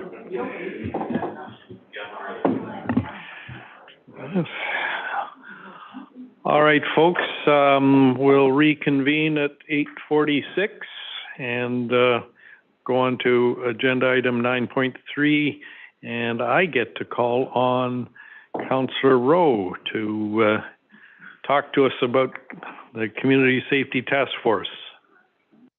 And Council, we have a report from the committee. So how would you like to proceed, Ms. Rowe? Me? Well, Ms. you're going to get tired of hearing me talking. So I thought I would just do a brief overview of what the committee has done so far, and then I can maybe give us a bit of context and background on how we came to some of the recommendations that are before you today. And then His Worship and myself will take questions. First of all, I'd like to thank everybody that was involved, that came out and chatted with us either on Zoom or in person at the Water Resource Center where we held the meetings. I also met with people on my own, and the mayor and myself have also met with some people to gather information outside of the task force itself. I'd like to thank the CAO and acting CAOs for attending, and Mr. James, whose last name I can never say, Nice. For his feedback, and I'll be referring to some of the notes that he's written tonight. So we had 4 meetings over the past few weeks, attended by a variety of people that either reached out to us or that we thought would be have something to offer as far as feedback on what it's how they're feeling unsafe in their community. This is going to be a challenge because I've used all my words in the last hour. So I'd say we met with about 25 people. We had a few standard members that attended each one. One of them is here tonight, Anna, who works for Hollywell, who manages a lot of buildings in Sechelt and is quite, in tune with what's going on in the community from a crime perspective and a safety perspective. We had Tressa from the SDBA attended quite a few meetings. We had Poppy Hallam, Lorraine Reed, Mickey, Tim Horner, Jesse Waldorf, Jeremy Isaac, local business owners, and people that reside particularly in the area around High Tide and Wharf. We also met with Community Services. The mayor and myself have met with Crown Council. We've met with the Sunshine Coast CAT team and somebody else that's, it's just escaped me. Either way, what we heard is a lot of things that, of course, we already know, how this is a It's like an onion with many, many, many different layers. And while we try to focus on what are the things that we can accomplish in a rapid time frame, it was very, very difficult not to find more layers of the onion to peel off. So our last meeting was presenting these recommendations to the task force. And really what this is reflects what we've learned so far, and it's a bit of a launching point around, I don't think, this is not a one and done conversation is what I'm trying to say. And so you'll see that one of the recommendations is to actually strike a committee that as guided by the community charter, and to continue some of this work. So if we go through the recommendations, the first one is, first of all, do you have any other comments to add to what I say? That the council endorse a program to increase security in Sechelt focused on volunteer-based and professional security patrols. So volunteer-based could be something like block watch in communities. And security patrols, we heard from, we know that community services has been doing that for quite some time. There have been some other buildings that have taken on hiring security patrols as well. And as well, we saw a request during budget for a pilot project around our parks and buildings as far as security patrols go. So the question is there an opportunity there then to have an overall increase in security presence in Sechelt, particularly evening and overnight? Additional lighting and security cameras prioritized for areas with higher levels of criminal activity. We heard that there are some areas that either have had lighting that's been disabled, or that it lacks, that there's areas where lighting is lacking, and having some would improve the feeling of safety. And the other piece, although there does seem to be a good number of there's been an increase in number of security cameras, and certainly all the businesses have them, and et cetera. Just having a look at whether some of our cameras that have the capacity to span larger areas, like that actually sweep, and that have the ability to provide footage that would be most useful to law enforcement, right? So, what's that? Bubbles. Bubbles? Bubbles. Oh, okay. Okay. All right. So looking at that, I'm going to leave number 3 till last. That staff identify funding sources to fund some of the costs of some of the recommendations. That's straightforward. And the advocacy piece is straightforward as well. And I see that, none of this can be done in a silo as the District of Sechelt. There's so many partners that need to be involved in this topic.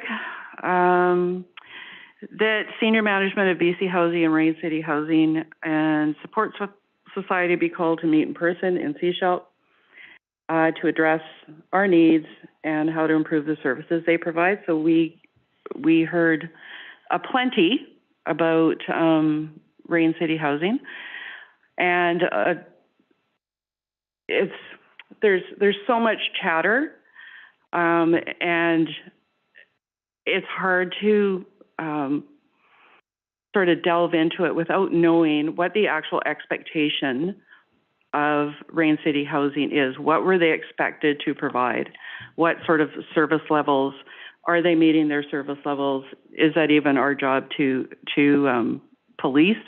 But just to have a greater understanding about what is expected of them and advocate for them to meet that if they aren't. And that's why we also want BC Housing at the table. And I know that this is in process of being, the conversation is being had to try and get us all together to have that conversation. The staff produced draft bylaws for council's consideration to enhance community safety and provide effective enforcement tools. And by having a look at some bylaws that other communities are using, and this is really around a couple topics. One would be nuisance. One would be soliciting. Essentially, that's the crux. That's not what the bylaw is called, but that's the crux.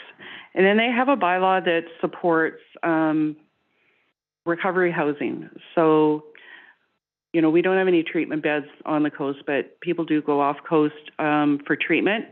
And then the idea is that they need transition housing to go to after. So when we look at a place like Maple Ridge, which you'll hear me talk about quite a bit, they've done a zoning amendment to help support and really incentivize recovery houses so that people have somewhere to go in that transition time. So that's another thing that could be looked at.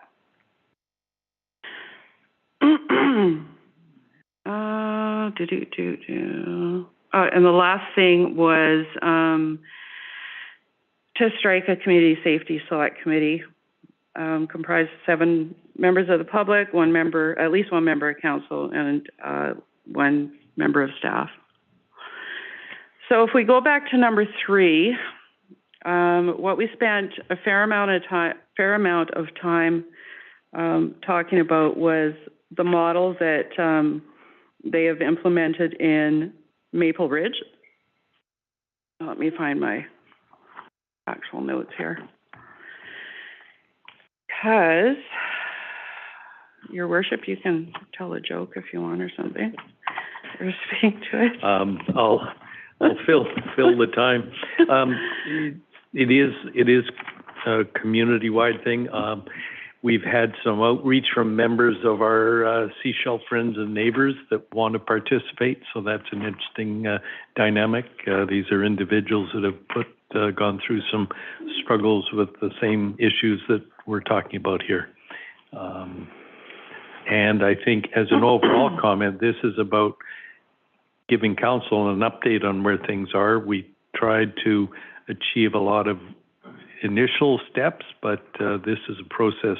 We can do some things quickly, but by and large, this is a status report, and with a new committee more formally structured rather than a task force to get on with this. And it will take a lot of staff resources and potentially some outside experts to help really make the community safer. Are you ready? Yeah.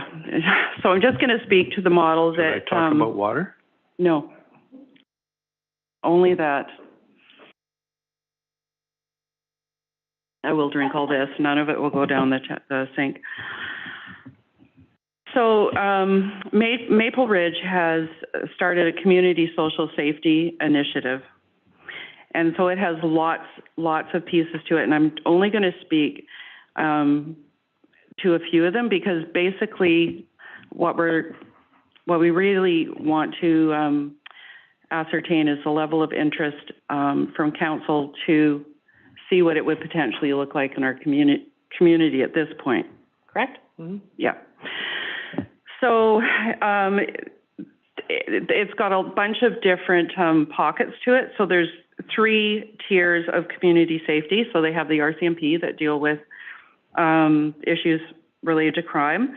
They have community safety officers, which they work with the RCMP, but they're more around helping people connect to the services that they need. They're on the street, they're getting to know them. This is all based on the theory that these are all members of our community, and if we can build relationships with them, a high percentage of the issues actually take care of themselves. And this is fully recognizing that the homeless population is not the cause of increased criminal activity. Like, you can't 100%, they don't correlate 100%. There's many layers to the onion. So you have the RCMP, the community safety officers, and then they have a volunteer team. They call it ISAT, the Integrated Safety Ambassador Team. So those are volunteers, eyes and ears on the street. They're doing foot patrols, watching for bylaw infractions, although they're not doing anything. They're watching. They're the eyes and ears. They're looking for needles, suspicious activity. They're engaging with residents and business owners, offering simple ways and information on how to improve safety. These notes are from James. And we also have met a few times with the past mayor of Maple Ridge who implemented this program. So that's one piece of it, is those 3 layers.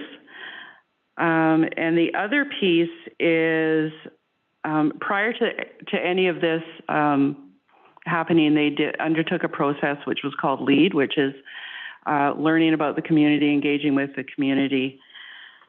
I can't remember the rest of the acronym. Do you remember the rest? No, I don't. No. But it's the process that brought them to this, to these findings. So they have that 3-tiered approach, and then they have a hub, what they call a hub. Now, there's a term that is going to probably get overused, because community services, just so people aren't confused, within their new building, they are talking about a hub, and what they refer to, though, is a hub of services. So the two are in no way the same. So Maple Ridge did this through a Strengthening Communities grant. So they're doing it in a parking lot at a local church, and it's open 3 days a week, 10 to 2, and they've got mobile showers. Somebody's providing food. The intensive case management team from their health authority comes by, and are we echoing or something? Oh, and connects with people. It's somewhere that everybody who has an interest and a stake in the unhoused population knows where they're going to be, and they can connect. Access to other community services. So they're up to, now they have 10 times the population that we do, so keep that in mind. When it started, they would see 7 or 8 visitors a day, and now they're getting 45 to 55, and they've just surpassed a total of 1,500 visitors.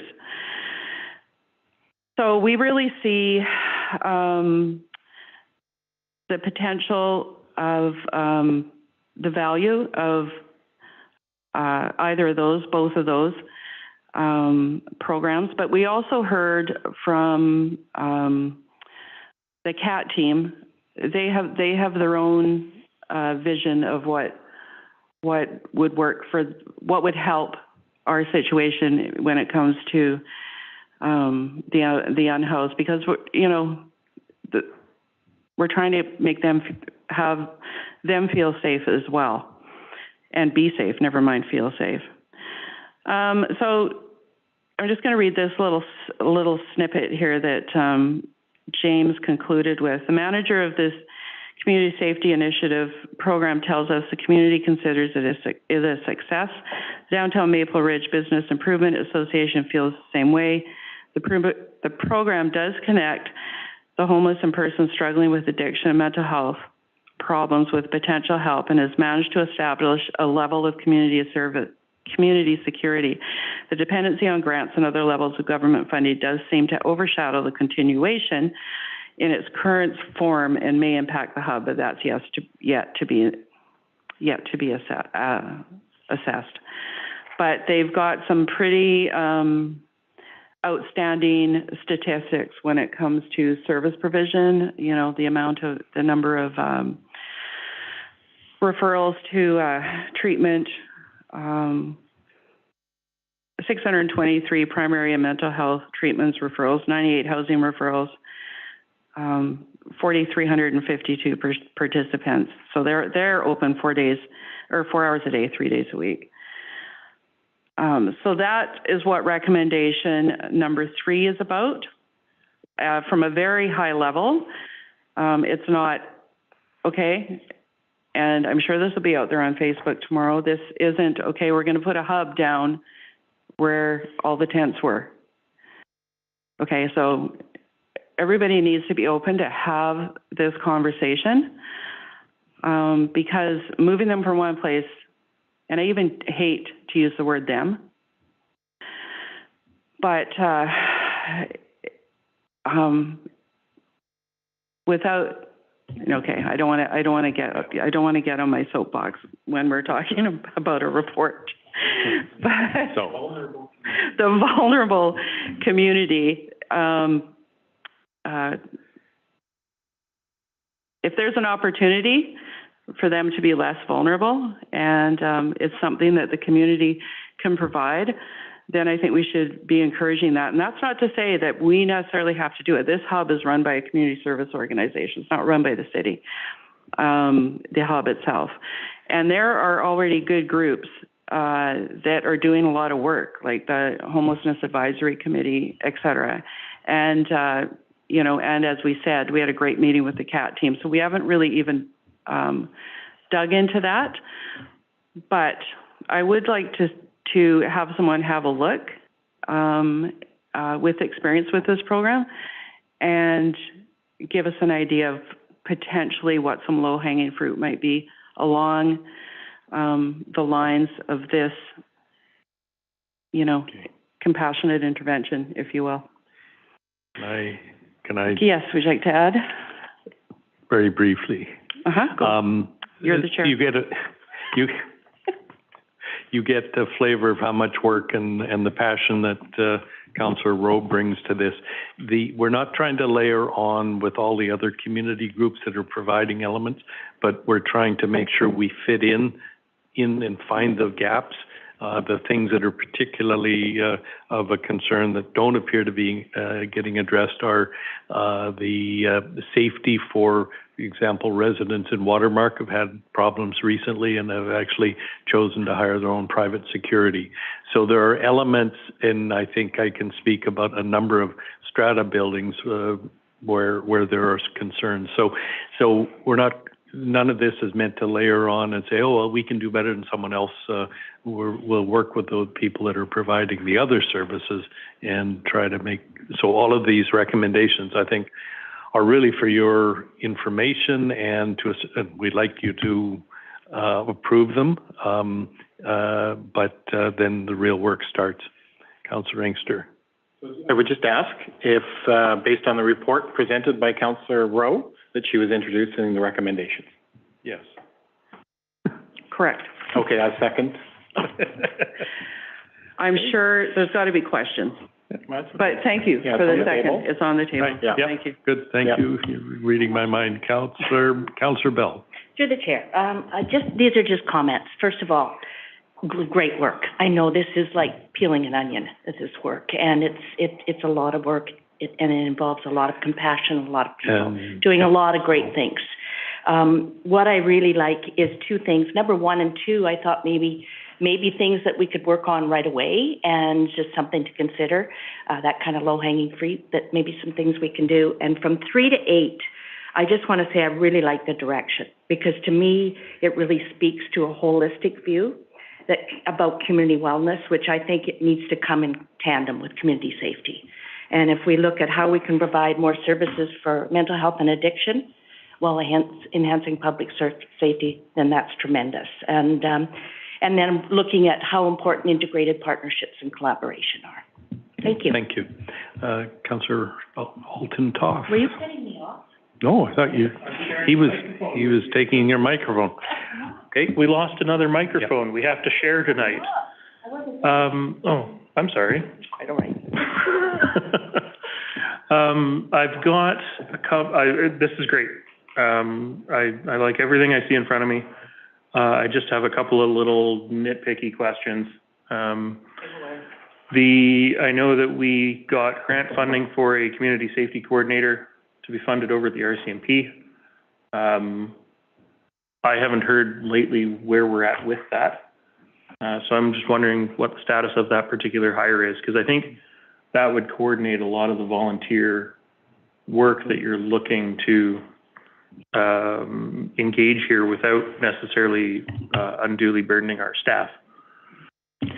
I confess I meant to follow up with Ms. Roberts on that. Should we go to her staff? Thank you for the question, Councillor Toss, through the chair. So Jan Smalley started with us 2 weeks ago, and we had the grant extended, so she's with us for at least a full year. Perfect. That's fantastic news. Thank you. And I note that there are some additional lighting, security cameras. There's of course going to be workload with draft bylaws. I'm just wondering, if we don't secure provincial or federal funding, these smaller items, do we have a concept of the sort of cost we're looking at? Recognizing that we as a municipality probably don't want to be developing this community hub program ourselves, but everything else in here that we do have jurisdiction over, are we talking about $5,000, $50,000, $1 million? It's good to know. Yeah, no. And maybe it's too early for that. So, my wish would be that we invite a subject matter expert to the coast for a day or two to talk with staff to find out their capacity, because that would impact what the cost would be, and to meet with service organizations, community groups, have a look at the community, and give us an idea of what numbers we'd be looking at, because we can't really even go for funding until we actually know what we're doing. So I guess it's not it's not down here as a recommendation, but I would like to see us move forward and see what somebody would charge us to come and do that assessment as the first step. Okay, thanks. I got one more, but you can come back. Okay, Councillor Inkster. Yeah, I support all these recommendations. That's why I seconded it. And if we can move forward on many of them as quick as possible, that would be great. I think a lot of the issues identified herein are environmental issues, direct environmental issues, lighting and cameras, as long as we follow the rules of privacy that we need to follow under the law. But public places, we probably need to have cameras to provide some security and protection to many of our citizens. A number of years ago, Lehigh provided security to the downtown core. I'm not sure how many council members are aware of that. They paid for it, so that was security services that was provided to the downtown business area, which is what this would include, just so council knows. And I don't know why that ended. That may have meant because of manager changes, because they've had a number, that's where it went. But they did provide that service for a number of years, so there's no reason why we can't talk to them again. We have public safety traffic fine money that, once again, it's money that's provided to the district externally. And there's always money available because we're very careful how we spend it for services, other services that we provide, some of them coast-wide. So that's another funding source for this. And remember what the name is, what some of our funds are called, public safety. So those are good sources because we're trying to make public safer. So, and there's one, and then the other sources of funding, I really think, although we won't be talking about water this time, is that if at AVICC or you see a need to go talk to the province on a number of different issues, this should be one we should be talking about. as well as a second ferry.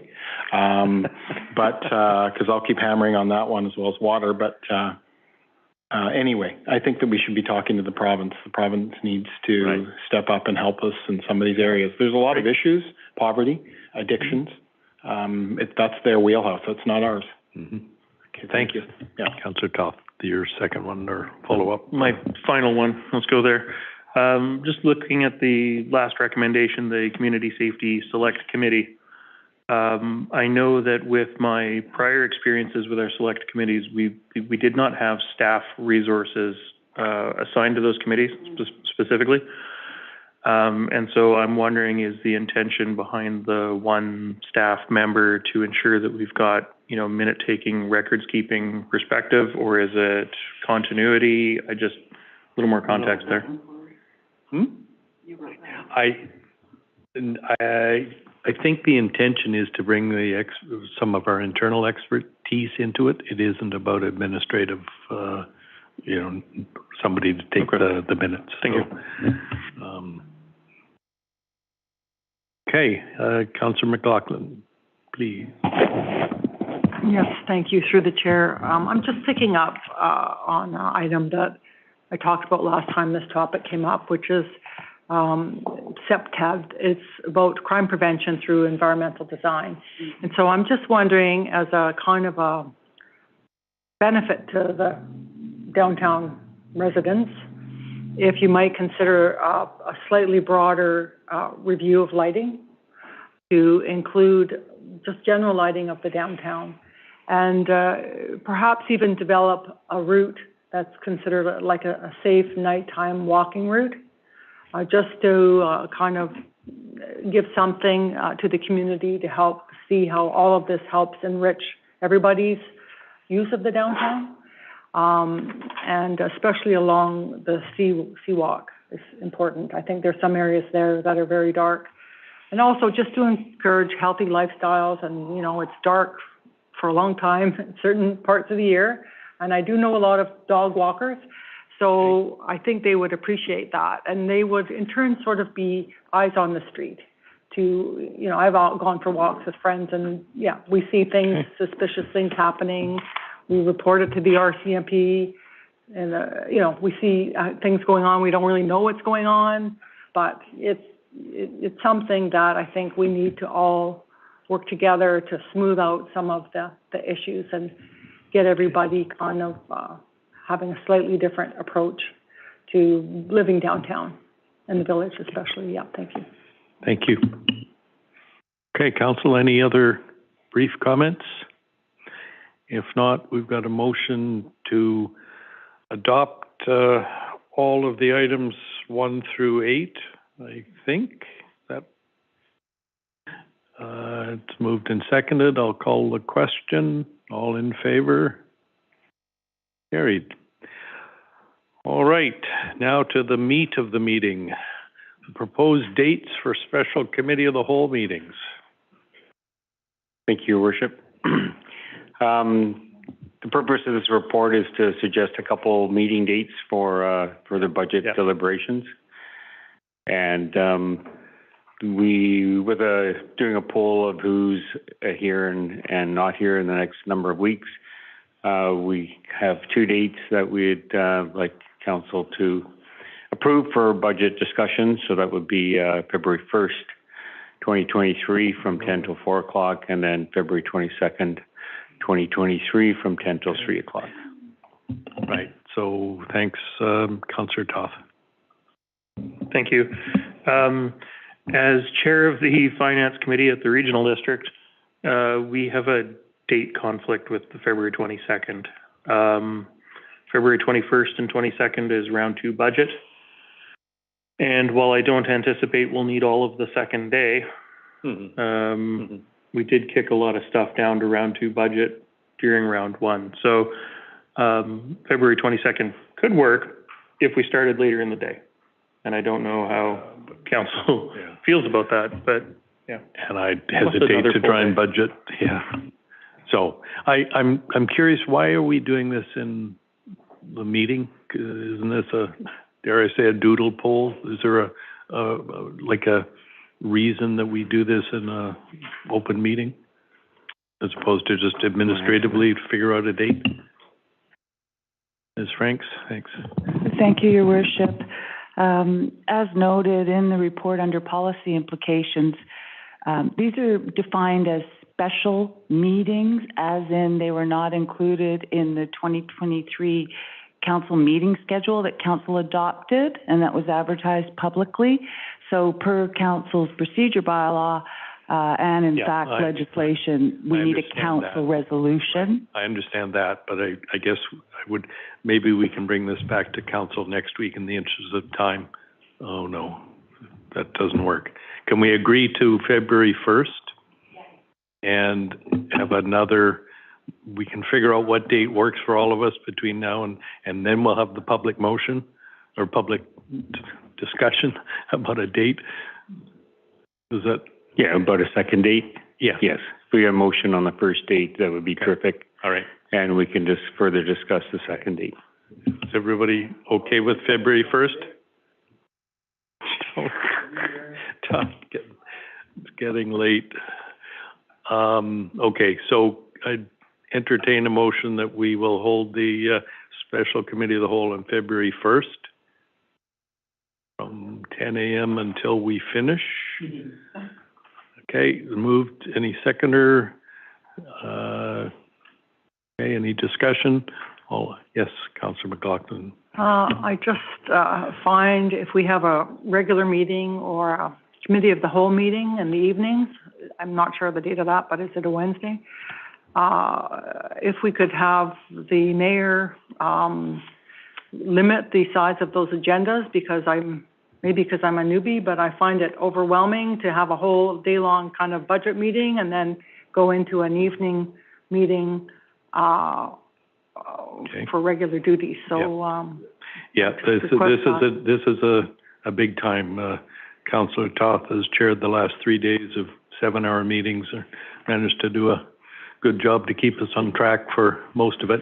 And the good news is it only happens twice a year, but there's really no option to shorten a budget discussion, or I shouldn't say that. If you've got any suggestions on how to shorten a budget discussion, I'm sure Mr. Douglas and his team would welcome them.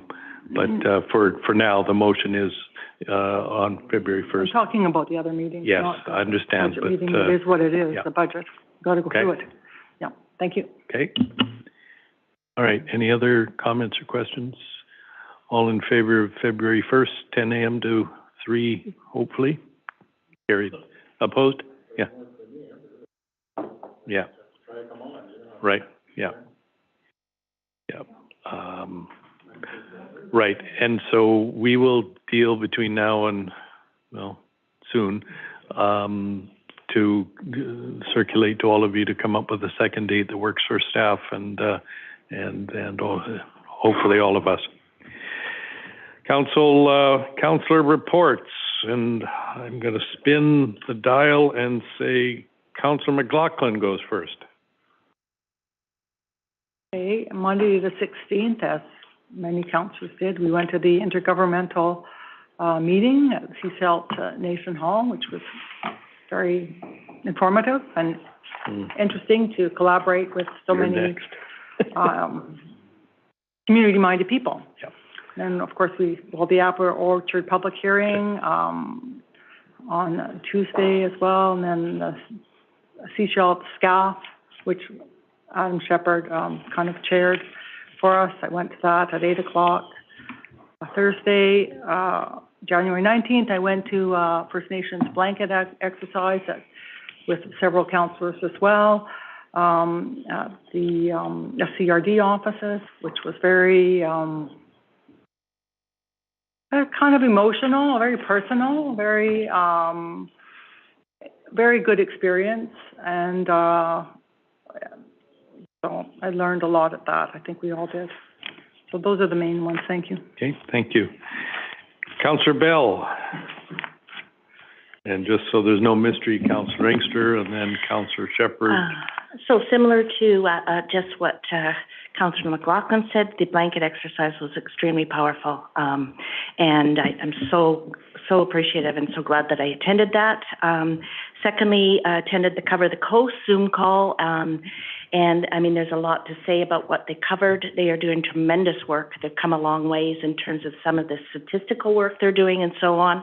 I think it's going to be very helpful as we look forward to how this can help us in some of our work as well at the district, and look forward to continuing to work with them and as I say, see how we can partner with some of the information they're coming up with.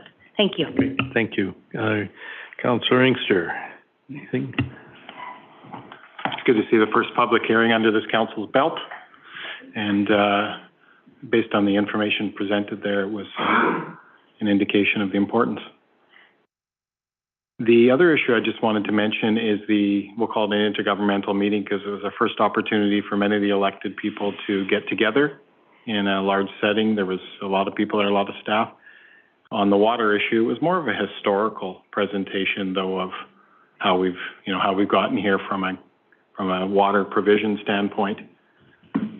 I was hoping that we would have some more, and I guess the group work was a little bit that way, but it was still, and then it was presented, but I was hoping we'd have more of a question as to exactly when we meet next and where do we go from here, and to start identifying some projects, et cetera, that they could then be brought to the regional district board because of the issue so important. So that's just my critique of what happened there. Thank you. Great, thank you. Councillor Shepherd. You're next. I just attended the library monthly meeting this morning, going over some issues.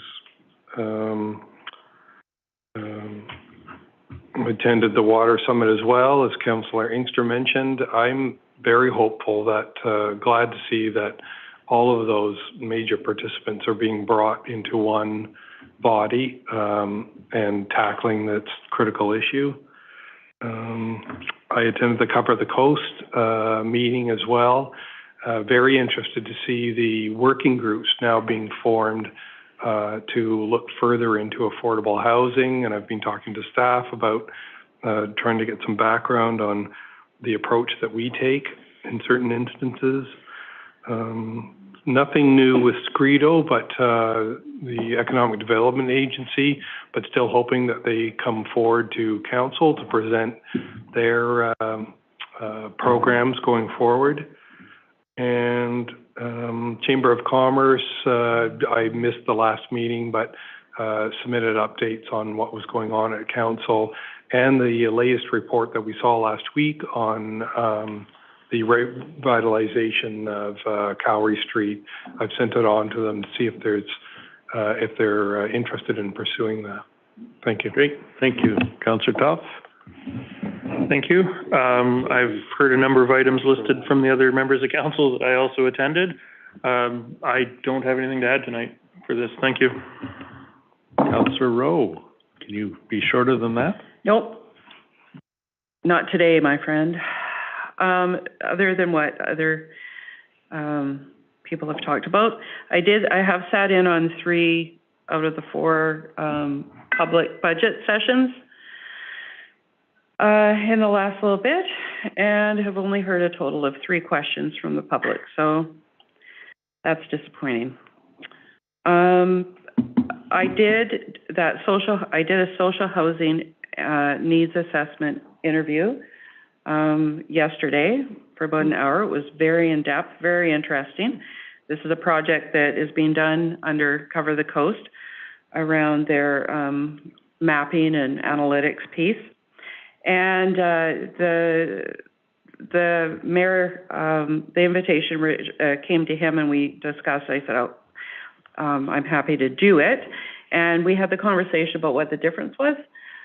So they're really looking at housing and housing needs through a social lens, in that a lot of vulnerable populations, whether you're talking seniors or people with challenges or, addictions, it's never about just the housing. It's about some sort of wraparound service. It could just be home support, which I know very well, but it could also be complex care. So that's really, the difference. So I did that, interview yesterday before I left work. And that's about it. Thank you. I think I'll be shorter than Councillor Toth, because I think most of you know what I've spent the last 2 weeks mostly working on. I'll turn it back to Councillor Toth. Do you want to do an SCRD report, or? Yeah.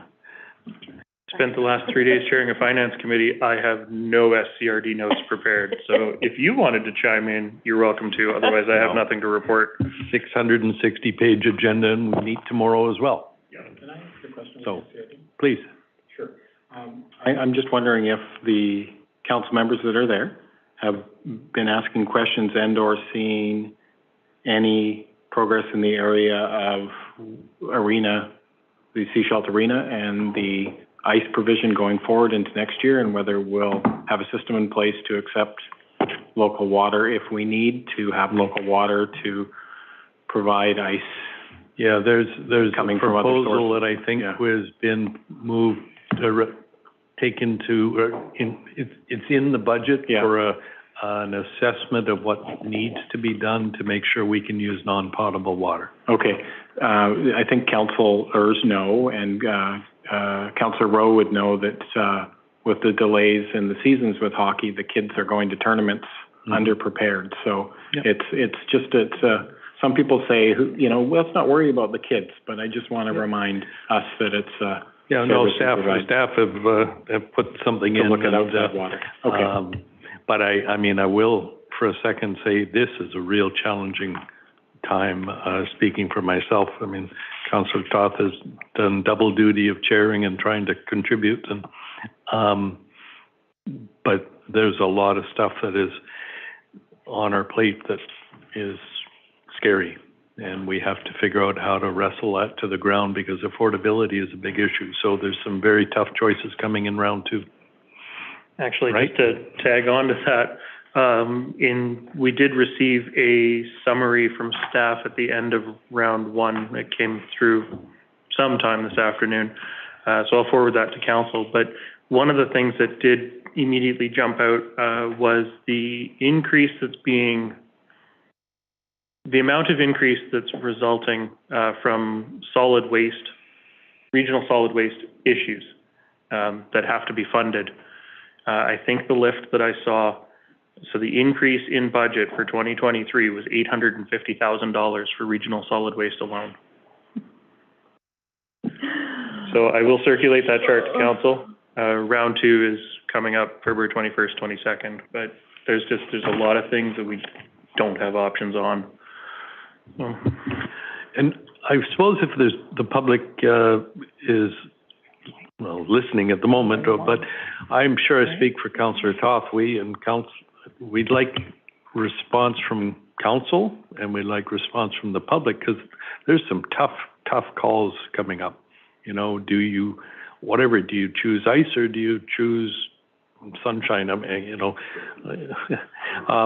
It's like because right now I think we're in the teens as a percentage increase.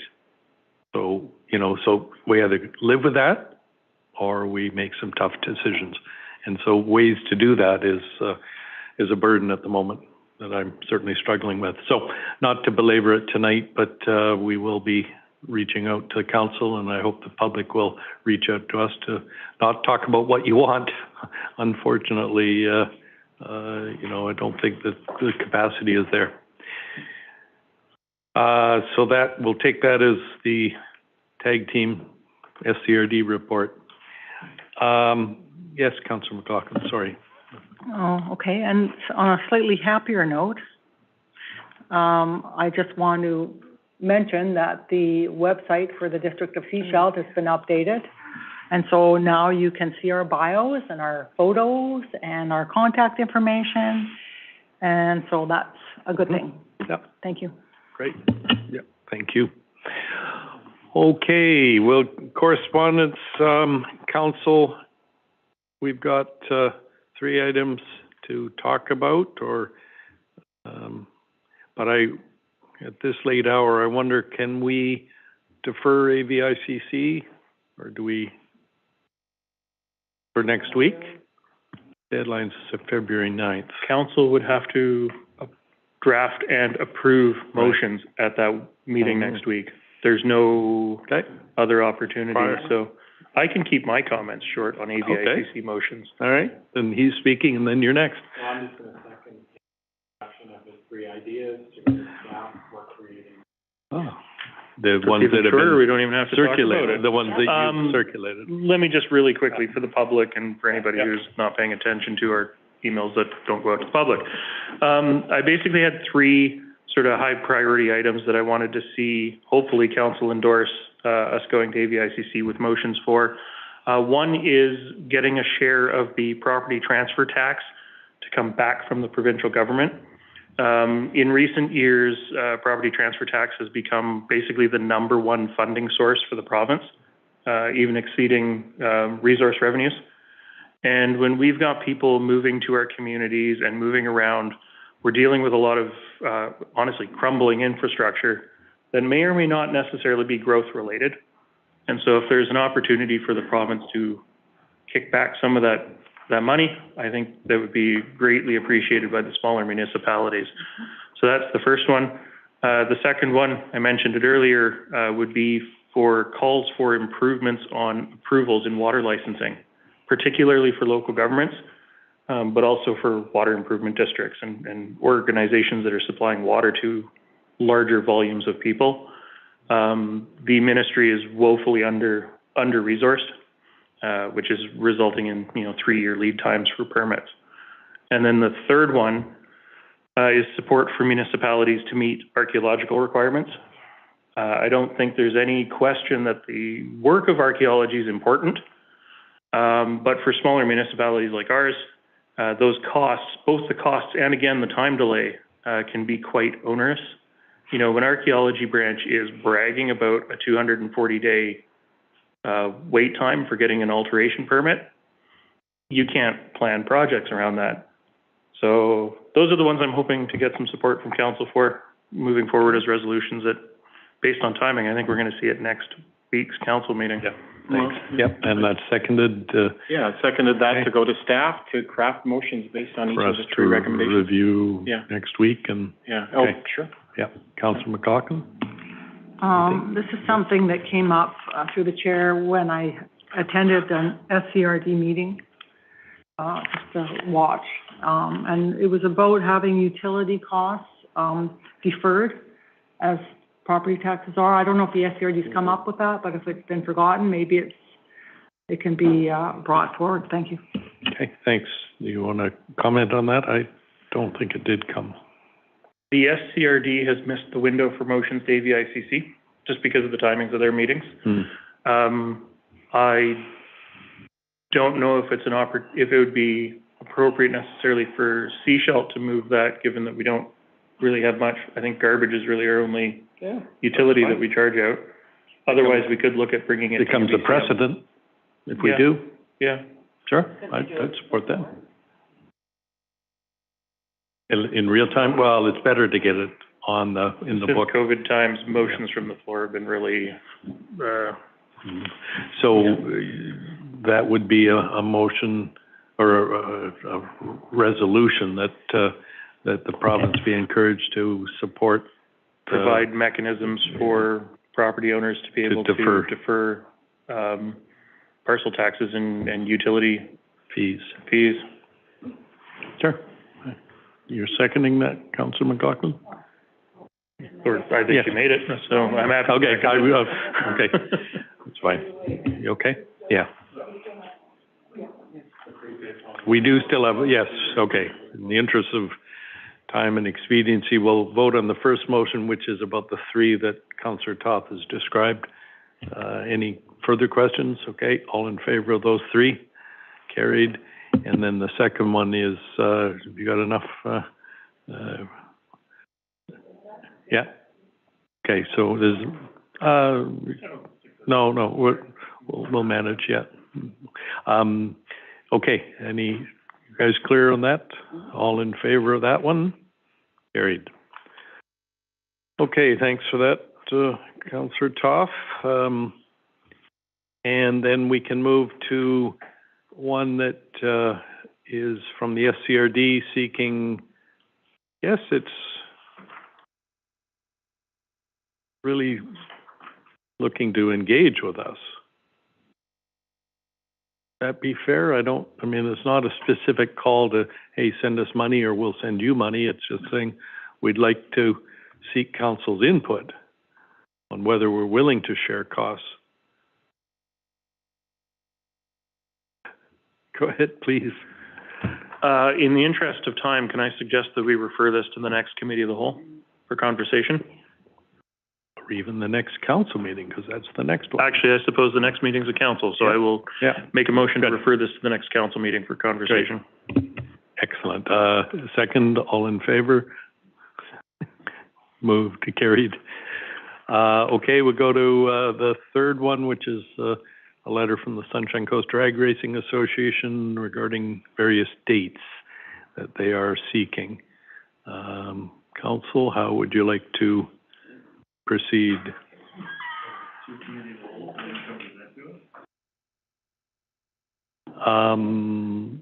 Sorry, did I miss somebody's? No.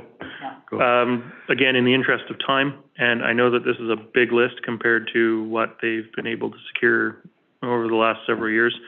I would like to actually have them come as a delegation to talk a little bit more. For some councillors, this may be a new group to them. So I'd like to move that this is referred to a upcoming committee of the whole and that the group be invited to attend as a delegation. And thank you. And might I ask your indulgence to a future meeting, because it may be for those people easier to come to a council meeting just because of the time of day. Sure. In the interest of keeping it moving, yes. Okay, okay. Yes, Councillor Bell second, so, okay. Okay, all in favor? Carried. All right. Any emergency items? No emergency items, Your Worship. I'm rapidly learning that's code for we are adjourned. A motion to adjourn, please. All in favor? Seconded, carried. We're almost adjourned. Okay, we finished with the technology.